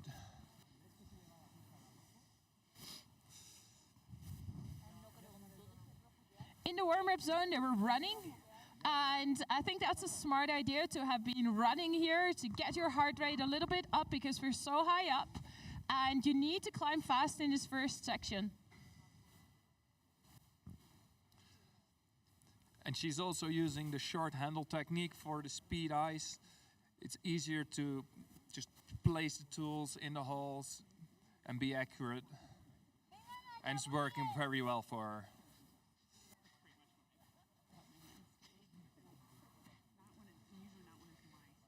Because these comp tools are very long, but on this ice part you don't need this big reach usually. Yeah, you want to be more solid in the ice. Solid movements, shorter movements maybe. Really trying the best holes.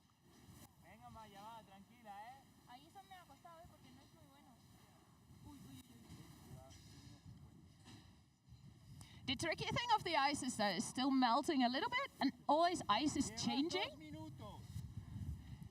And ice breaking on ice climbing competitions does not mean a technical incident, meaning if the ice breaks, your time or your climb is over. So you have to be secure in the ice.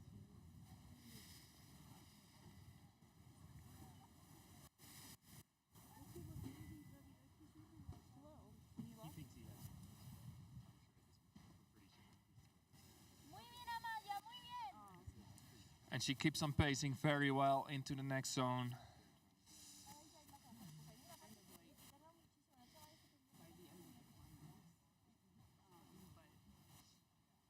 Making solid moves and getting higher and higher.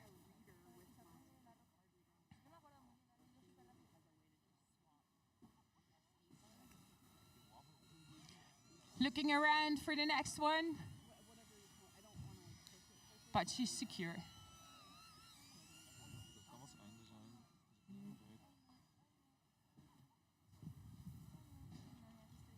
Oh, and that was tricky. Unfortunate. She tried to use the crack. I mean, you can climb anywhere on the ice and rock. It's up to you. And unfortunately, she just slipped out. Amaya, very good effort. Well done. Round of applause for her. For Amaya. Yeah, that's it. Thanks, guys. We've got in this category 2 Spanish climbers. The Spanish team is over here quite big. They've been here for over a week now, training on real ice, real rock, to get ready for this such specific competition. And the coaches say they've improved so much over this period. They really became experienced real rock dry tool climbers, real ice climbers, and it's such a great thing on such a young age.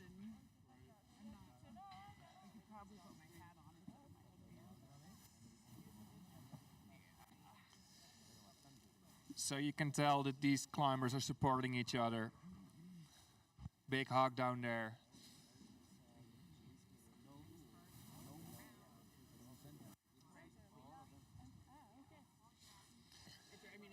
So Sophia is next up, tying in.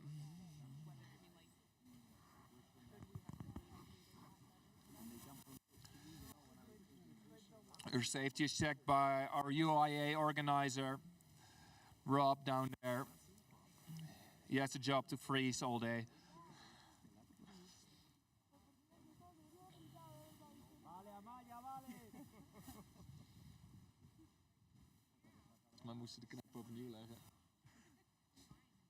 Next climber is Sofia, also from Spain.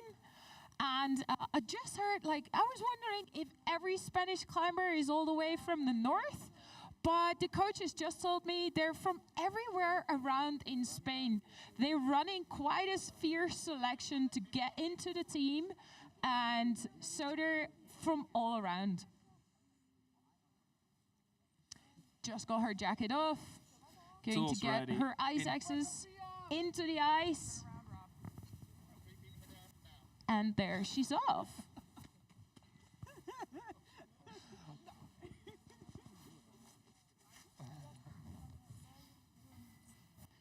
First section being really secure, just like all the other climbers, trying to be secure in the ice.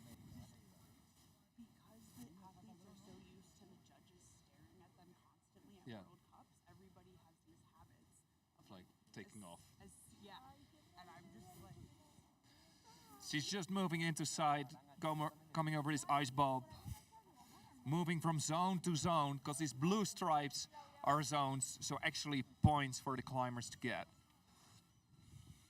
And maybe you're wondering why the first section is top rope. So the ice has been melting so much that it's not really too safe to put in good ice screws and have that as a lead section in the start. So they decided to make just a high top rope and have the lead section at the end at the wooden wall. Well, I don't think it's a top rope, it's just technically a very high pre-clip. Because the moment they get onto the wood wall, the kick wall, they still have to clip their draws and they'll be lead climbing. Oh, that's definitely lead climbing, yeah. Oh, it's creative, like a very high pre-clip.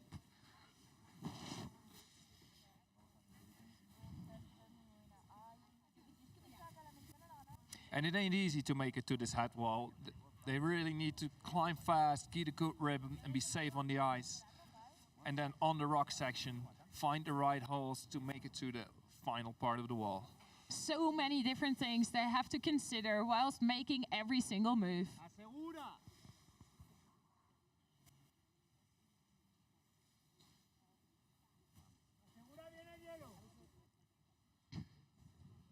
It's a funny thing that in isolation zone just earlier and yesterday as well, the Spanish team has been playing music also. And they really make the atmosphere dancey and partyy. And I think that's a great thing. They're really positive when going around and also amongst the other athletes.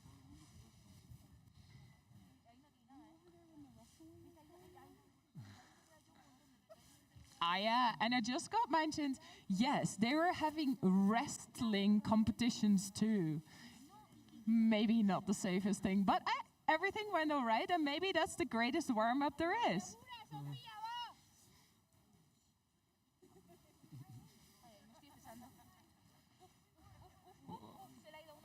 Isolation zone is a section where you cannot see anything of the climb.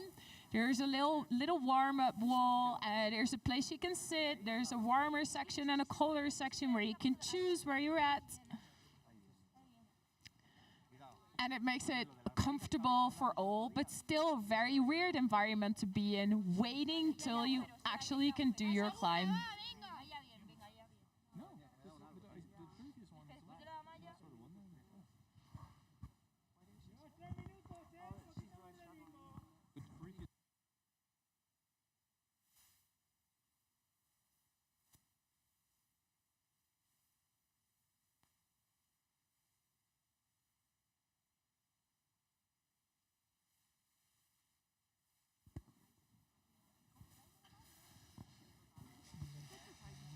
Slowly moving up and slowly moving, but very securely moving, and that's important as well.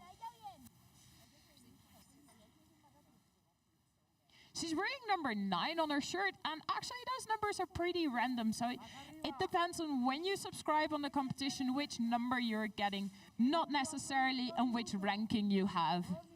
Or what's your favorite number? Yeah, like number 7, for example, or 13. Or 1. I would like to have number 1. I know your favorite number.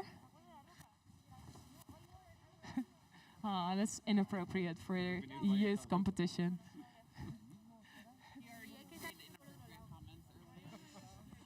Oh, sorry.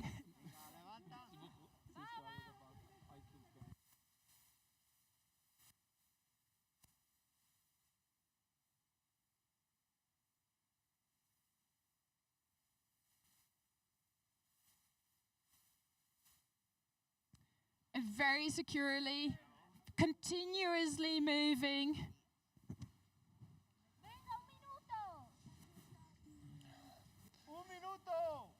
And in the background we hear the coach screaming.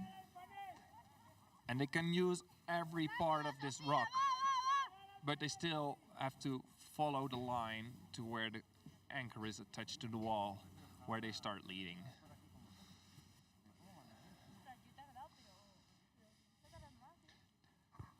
Venga, va. Opa, Sofía. Vamos. Cuidado con la línea roja a la izquierda. No toques el hielo. Slowly the temperature is changing here. The sun is going behind the wall, just higher up, getting colder. A correr, venga, Sofi. Toca madera. No toques hielo. Corre rápido. Va. Cuéntale los 5. Corre. 2. Corre. Time. Time's out.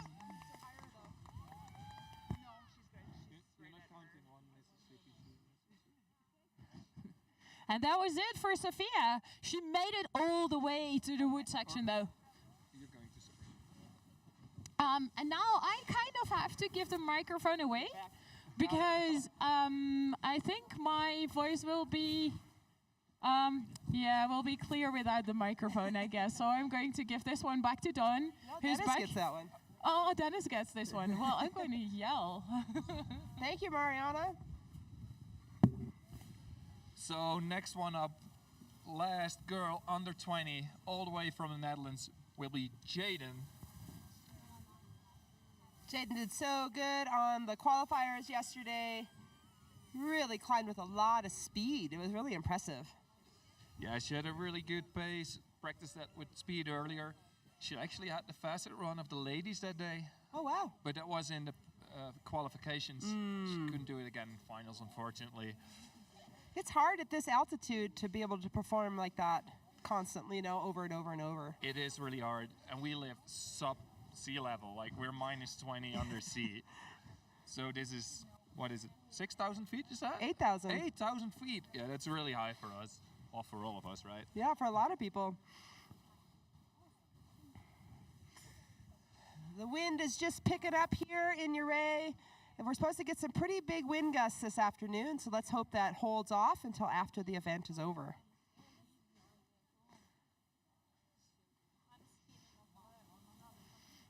Jaden is tying in and getting ready to go. Is she? Looks like it. Jaden is our last competitor in the U20 female category. Then after that, we have the men's U20, and that will wrap up our competition.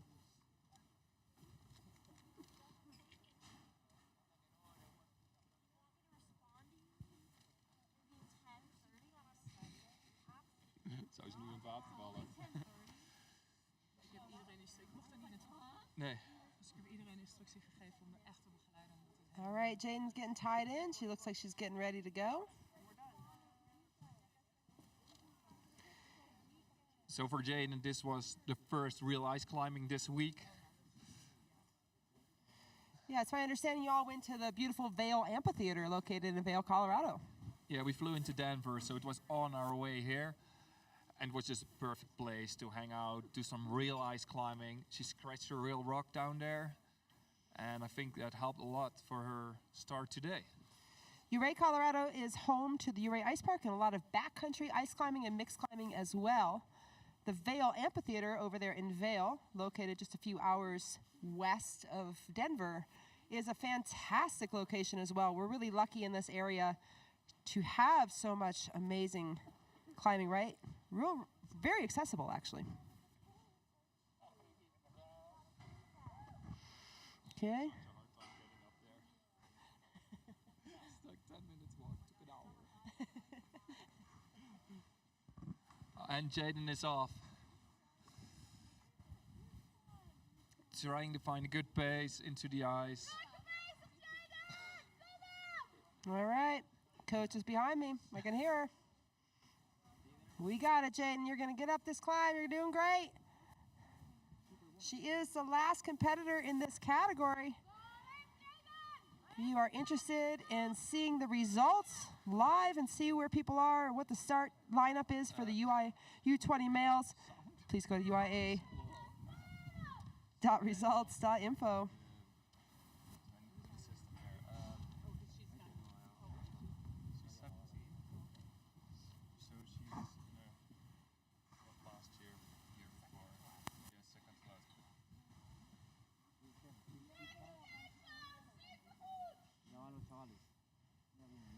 Nice. So Jaden making her way up the climb, looking good. Now where they choose to go on the ice is really up to them. We saw some of the climbers taking different paths, but really they just need to get to the top of the ice as quick as possible. So she just moved into the next zone. The zones are points, so important to get as high as possible, obviously. She's picking her line through.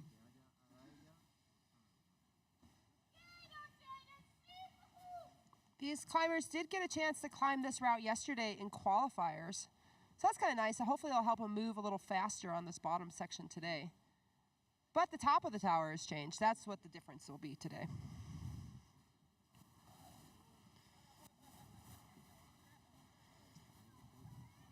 Seems to struggle now.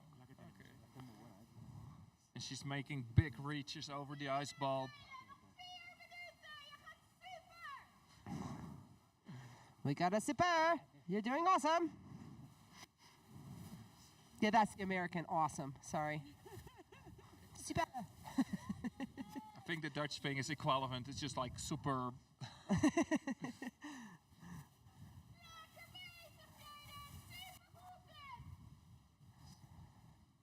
Making such quick work.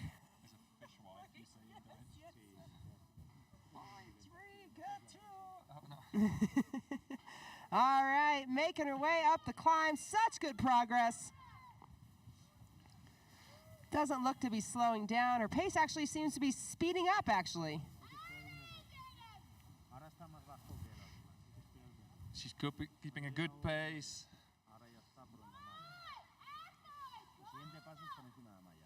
Using all these ticked holds. And the holds are ticked blue so that the climbers don't have to, they can kind of have some direction as to where they're going to be going. And as you can tell, there's multiple ticked holds, so they have choice. They can do whatever they want as long as they stay en route.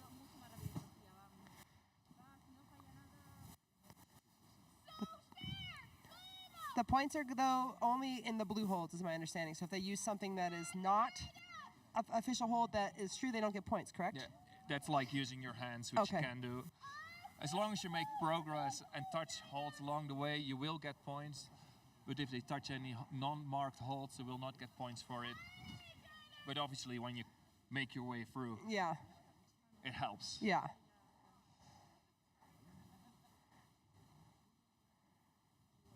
All right, making her way up the climb, looking so good. Again, this is our last athlete in this category. This will be our last female of the day. Nice, Jaden. Looking good. Yeah.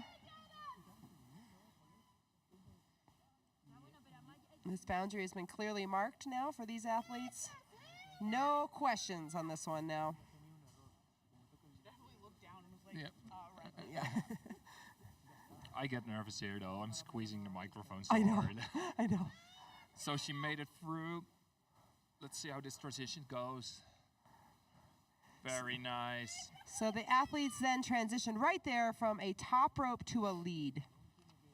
Again, they top rope that lower section because the ice is so suspect this year. The current ice conditions are not great.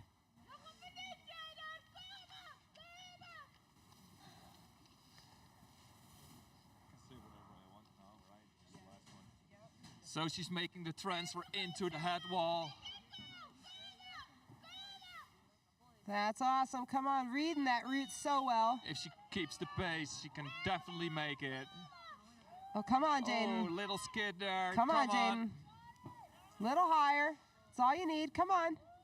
So she's being careful on that lower hold. Really tricky. They got to find that exact spot.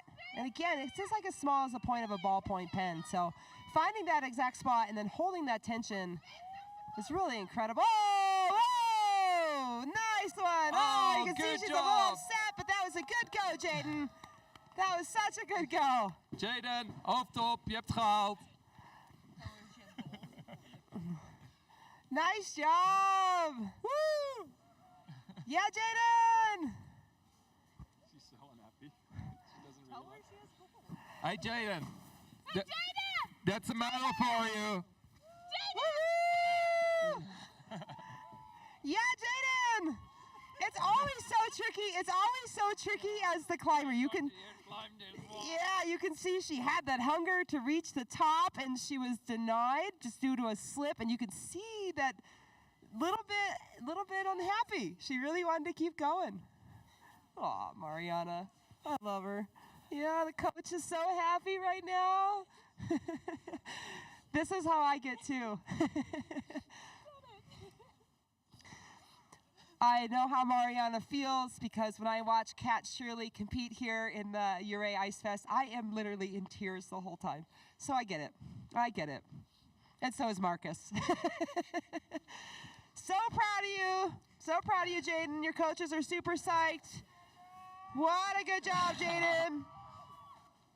Great performance from Jaden here in the U20 girls. So we go on to our final round, which will be the U20 men or boys. I think we still call them boys. Male. I think we're just male now. Yeah, it's just the males. Here, slide that in. Everything's labeled male and female. Yeah, that's the thing. Like, depending on where you are, you can or you can't.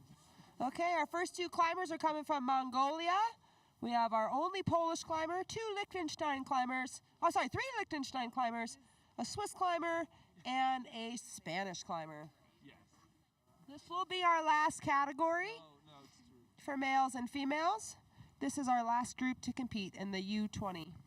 But then you can still say stuff like, the boys are up. I got to the top, mighty. Yeah, you psyched? Yeah. So psyched. Yeah, I got to the top of mighty. And then like, I was trying, I didn't hear anything. I just said timeout. Oh, nice, nice. So we're here with Alex. Alex and his crutches. Oh, yeah. Alex, what happened to your ankle? I fell ice climbing like a week and a half ago on weed. Oh, man. What were you climbing? Like Scruffy Band in Utah. It's like this easy 4. I just like got complacent. Were you trying to speed climb it? No, I wish. But how did it feel competing today, even though you're on crutches? It wasn't that bad actually. I just like cinched it up like super tight. And then, like, it didn't hurt that much on the wall. It hurt a while when I took it off, but it was fine on the wall. Yeah, well, that's awesome. Yeah, it was interesting to see you hobbling over to the climb. Do you have, this is your second competition in Ouray. Will you be back? Yeah, for sure. Right on. I hope to see you next winter. All right. You have anything to say to your family or friends back Not home? a whole lot, but I have to shout out my best friends. Yeah. At the Academy of Finance at my school, like Cruz. Yeah. Cruz, Connor, and Andrew. Right on, Cruz, Connor, Andrew. Woo woo. Out to you. Awesome. Thanks, Alex. Of course. Louis specifically told me to shout him out like There you a go. month ago. Now he's good. Now he's good. Yeah, we got the Netherlands parents here. So excited, hugging the coaches. Everybody's super excited. So rad to see. All right, we're just getting set here for that U20 category. Again, these will be our last climbers. Our first climber, Namatur, is coming from Mongolia. I'm sorry if I'm butchering your name. Doing what I can.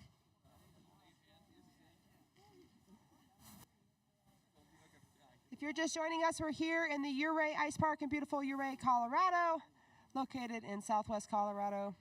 Our sleepy little mountain town of 1,000 people is so happy to have this event here.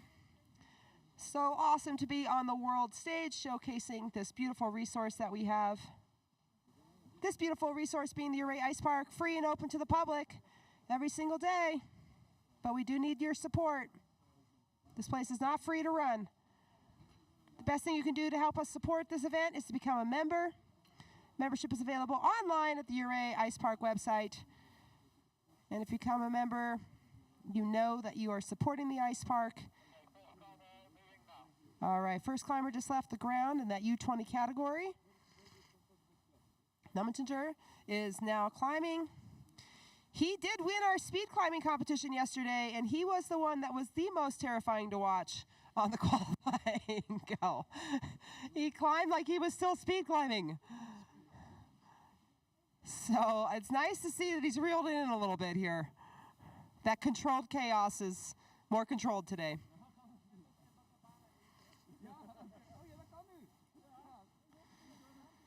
A lot of the Mongolian climbers who came here to compete mostly came here to compete in speed, actually. That is their discipline. But the fact that they're here on the lead difficulty is also awesome to see. But it's not their strong point. Yeah, so I know they have a speed wall in Mongolia. They usually train on plywood for speed training. And in winter they have 4 weeks of real ice. And they do so well on speed. And I'm actually really happy these guys are out here now also doing lead. The speed times that we saw yesterday are equivalent to what we see in the adult competitions. That was really incredible. Under 10 seconds. Imagine that. 15 meters of climbing about halfway up this wall in just under 10 seconds. It's incredible. And what's so interesting to me is that these guys are so comfortable on speed fifis on the ice. And then we're like, they use sort of, well, what is it? Is this a classic ice tool? Not really, like a technical ice tool. Let's call it that. It looks just like a Nomic. They prefer their fifis, that's for sure. So odd, huh? But it's also very different when you're leading or top roping, right? Yeah. And so the U20 male category does have to do the leading. And the U20 did not for the females because they were on that ice route. And again, the ice is very suspect right now. So they just move into the rock straight away. There's only a bit of ice on the bottom, which is pre-clipped. And then from here on, they go into Mighty. Yeah, the men have the first bolt is clipped on Mighty Aphrodite, so therefore the ice is basically a top rope. Pre-clipped. Yeah. We're not top roping. Okay, we're lead pre-clipped, climbers. pre-clipped, sorry, pre-clipped. Dennis is big on this pre-clip thing. Yeah. Use the right terminology. That's okay. It's a lot of learning for me here as the terminology, what I can and cannot say as MC. This is a totally different ball game than when we're here in the Ouray Ice Fest, which is very Wild West compared to this, actually. Which is great. Yeah. It should be a different. It's different. It's just a different vibe. The competitors are twice the age of these kids. It's absurd. Some even older. Talk about Rob. Hi, hey Zoe. Awesome to see you here. I love your glitter. You're looking great. How was the climb today? It was super fun. I'm really happy with how I did. Nice. You looked very confident on the rock. How did it feel? It felt really good. The feet, they were very important. You did so good. And you want to give a shout out to your sponsors? Yeah. So there's a brown chicken, brown cow ice cream that's made right here in Ouray. It's really good. Their caramel is the best. Is it? Yes, I love it. I've yet to try that one. They don't make it dairy free. Gotta work on that. Okay, and who's your other sponsor out there? Well, my dad's business, Fresh Air, he makes climbing holds. Pretty sure some of them were in the comp this weekend. Yeah, it's pretty awesome that he is here supporting you and all these local people. Yeah, we hope we'll see you next year in Ouray. Will you be back? Okay, that was our Mongolian Yeah, girl, I'll see competitor. you, and you'll be in Longmont in 2 weeks, right? Yes, Good for job. speed. Okay, awesome. Thank you so much. It's been great talking to you. No, and he was like,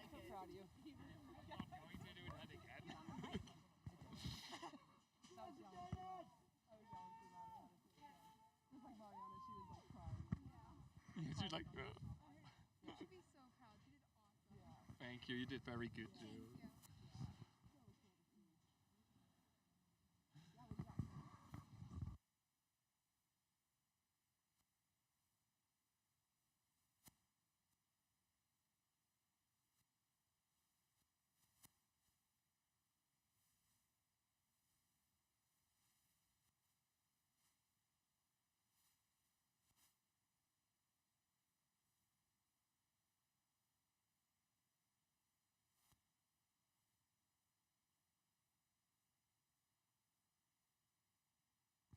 We're just waiting for a little changeover here for the U20 men to get the rope set.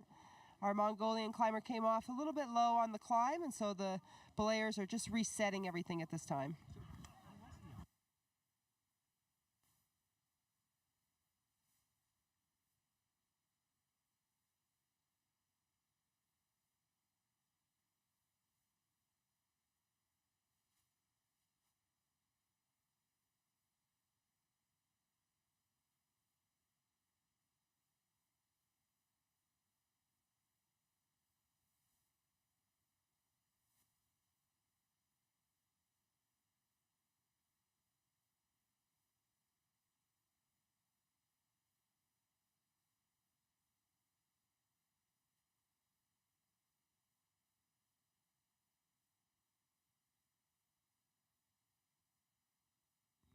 Well, I was given, so I had to rock some, but... All right, so our next climber is getting started. We got another Mongolian climber. Mombakhtar is coming up next from Mongolia. Shelby, you could probably put something like this, because these are probably... All right, so getting ready to go here. Again, this Mongolian climber also competed in speed yesterday, did really well. If you are watching us at home and you want to see what the results are, you can go to UIAA.results.org. Results.info. .info, sorry. I think I remember by now.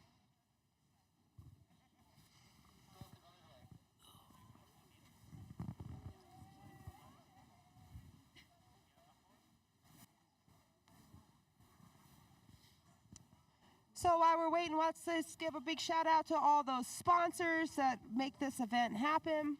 Again, the UIAA and Ouray Outdoor Research, the Ouray Ice Park, Visit Ouray, the American Alpine Club, Turner Toyota, Ouray Riverside Resort Smokehouse, San Miguel Power Association. Thank you so much for all the big dollars that you put up in order to make this event happen. And the athlete is just about ready to leave the ground.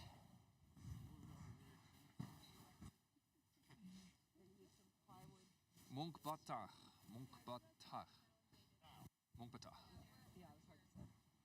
I know I butchered it. So Munkbatach is off. He's climbing. I mean. Yeah, he's climbing. He's climbing. Off the ground. Yeah.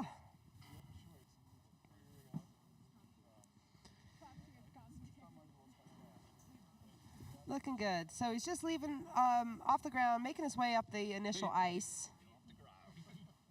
And he's off the ground. Well, technically he's on the ground if you count the ice being part of the ground. I think he has traditional ice tools as well. I don't think he's got any sort of crazy comp tools here. You're technically not trespassing. You're floating, right. Wait, so if I pass private property, then get on the ice, can they not kick me out? As long as you stay on the snow or the ice, it's on private property. That's why you can climb right over the wall. All right, making his way past that first clip, looking so good. Public waterways, it has to be designated a public waterway, so even creeks that are small enough, like, you can walk through the creek. You can walk through the creek and it's okay. That's awesome. I don't know. All right, so we got lots of making his way up the climb. This is our U20 male from Mongolia. Just practicing this breach. Yeah. So when I'm trespassing, because I'm going ice climbing somewhere and they will pull me down, I'm like, oh, but I understood this. Yeah. Which I think is nice. fair. Like, you could pull that off. An American. The climbers are climbing Mighty Aphrodite, which is the route that splits this wall. The climbers are trying to get as high as they can within 6 minutes. They get one chance. Oh! Oh no! What a bummer! That's right. Two early blowouts there for those Mongolian climbers. Nice job. Good show. So this just shows how tricky this climb actually is. It can throw off any climber at any point.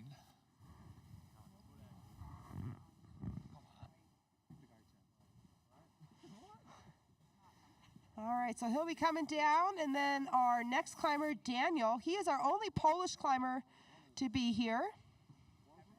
Sounds like their team had quite a negative event, a pretty bad event, so it's nice that they're back.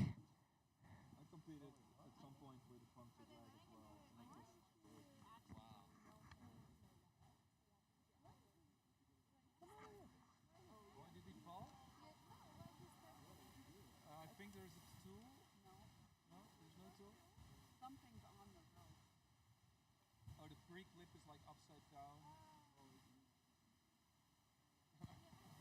You want to make a protest? Then get your appeal form. This was already cycle like 2 times.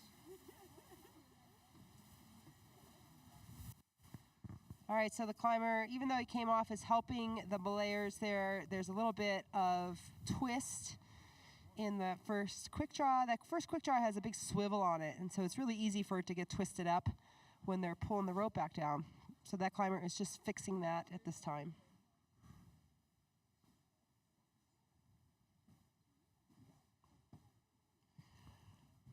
Your speaker now. Yeah, for 1 second.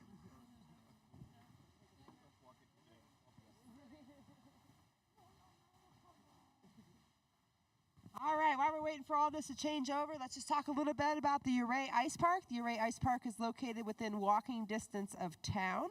There's over 3 miles of linear climbing here. That's the number of miles total of the park. The ice park is created by city drinking water. That's right, the Ouray city drinking water. It's really crazy to think that we would waste the water in this way, but it's not actually wasting the water. It's just sort of putting it in the bank, kind of freezing it till the spring. So it doesn't really interrupt with any of the water rights, which is kind of a big deal here in Colorado. But the city drinking water is limited. It comes from a mountain spring, so every day the spring has to generate water to fill up the water tanks. And if there is overflow in those water tanks, then that overflow is captured and is used to make the ice park. But if there's no overflow, then there's no water to make the ice that night. How do we help control that? Well, that helps from us using some water conservation, just being mindful of maybe when you do your dishes or do your laundry.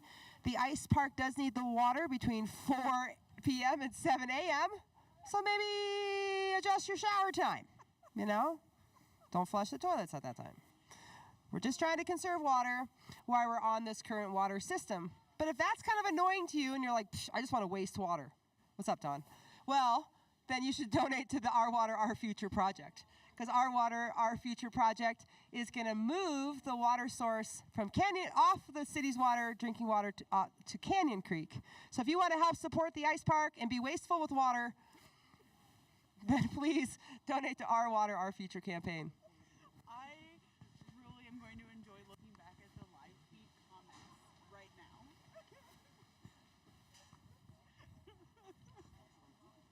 What's the story about water? Oh. I got all kinds of water stories for you. No, I said to conserve your water, but if you're a waster and you're just like, I'm gonna waste water, that's when you want to donate. Water flows uphill towards power. Well, I have a story about that. Oh, give it to me. So in Switzerland, what they do with the hydro plants is they fill the lakes high in the mountains with nuclear power when there's like too much power. Mm-hmm. Then it goes through a hydro plant and then it's green. Oh, look at that. Yeah. So they use the lakes as like huge reserves, like natural batteries. Oh. It's really cool. Well, that's really interesting. But it starts with the nuclear power plant, so. Yeah.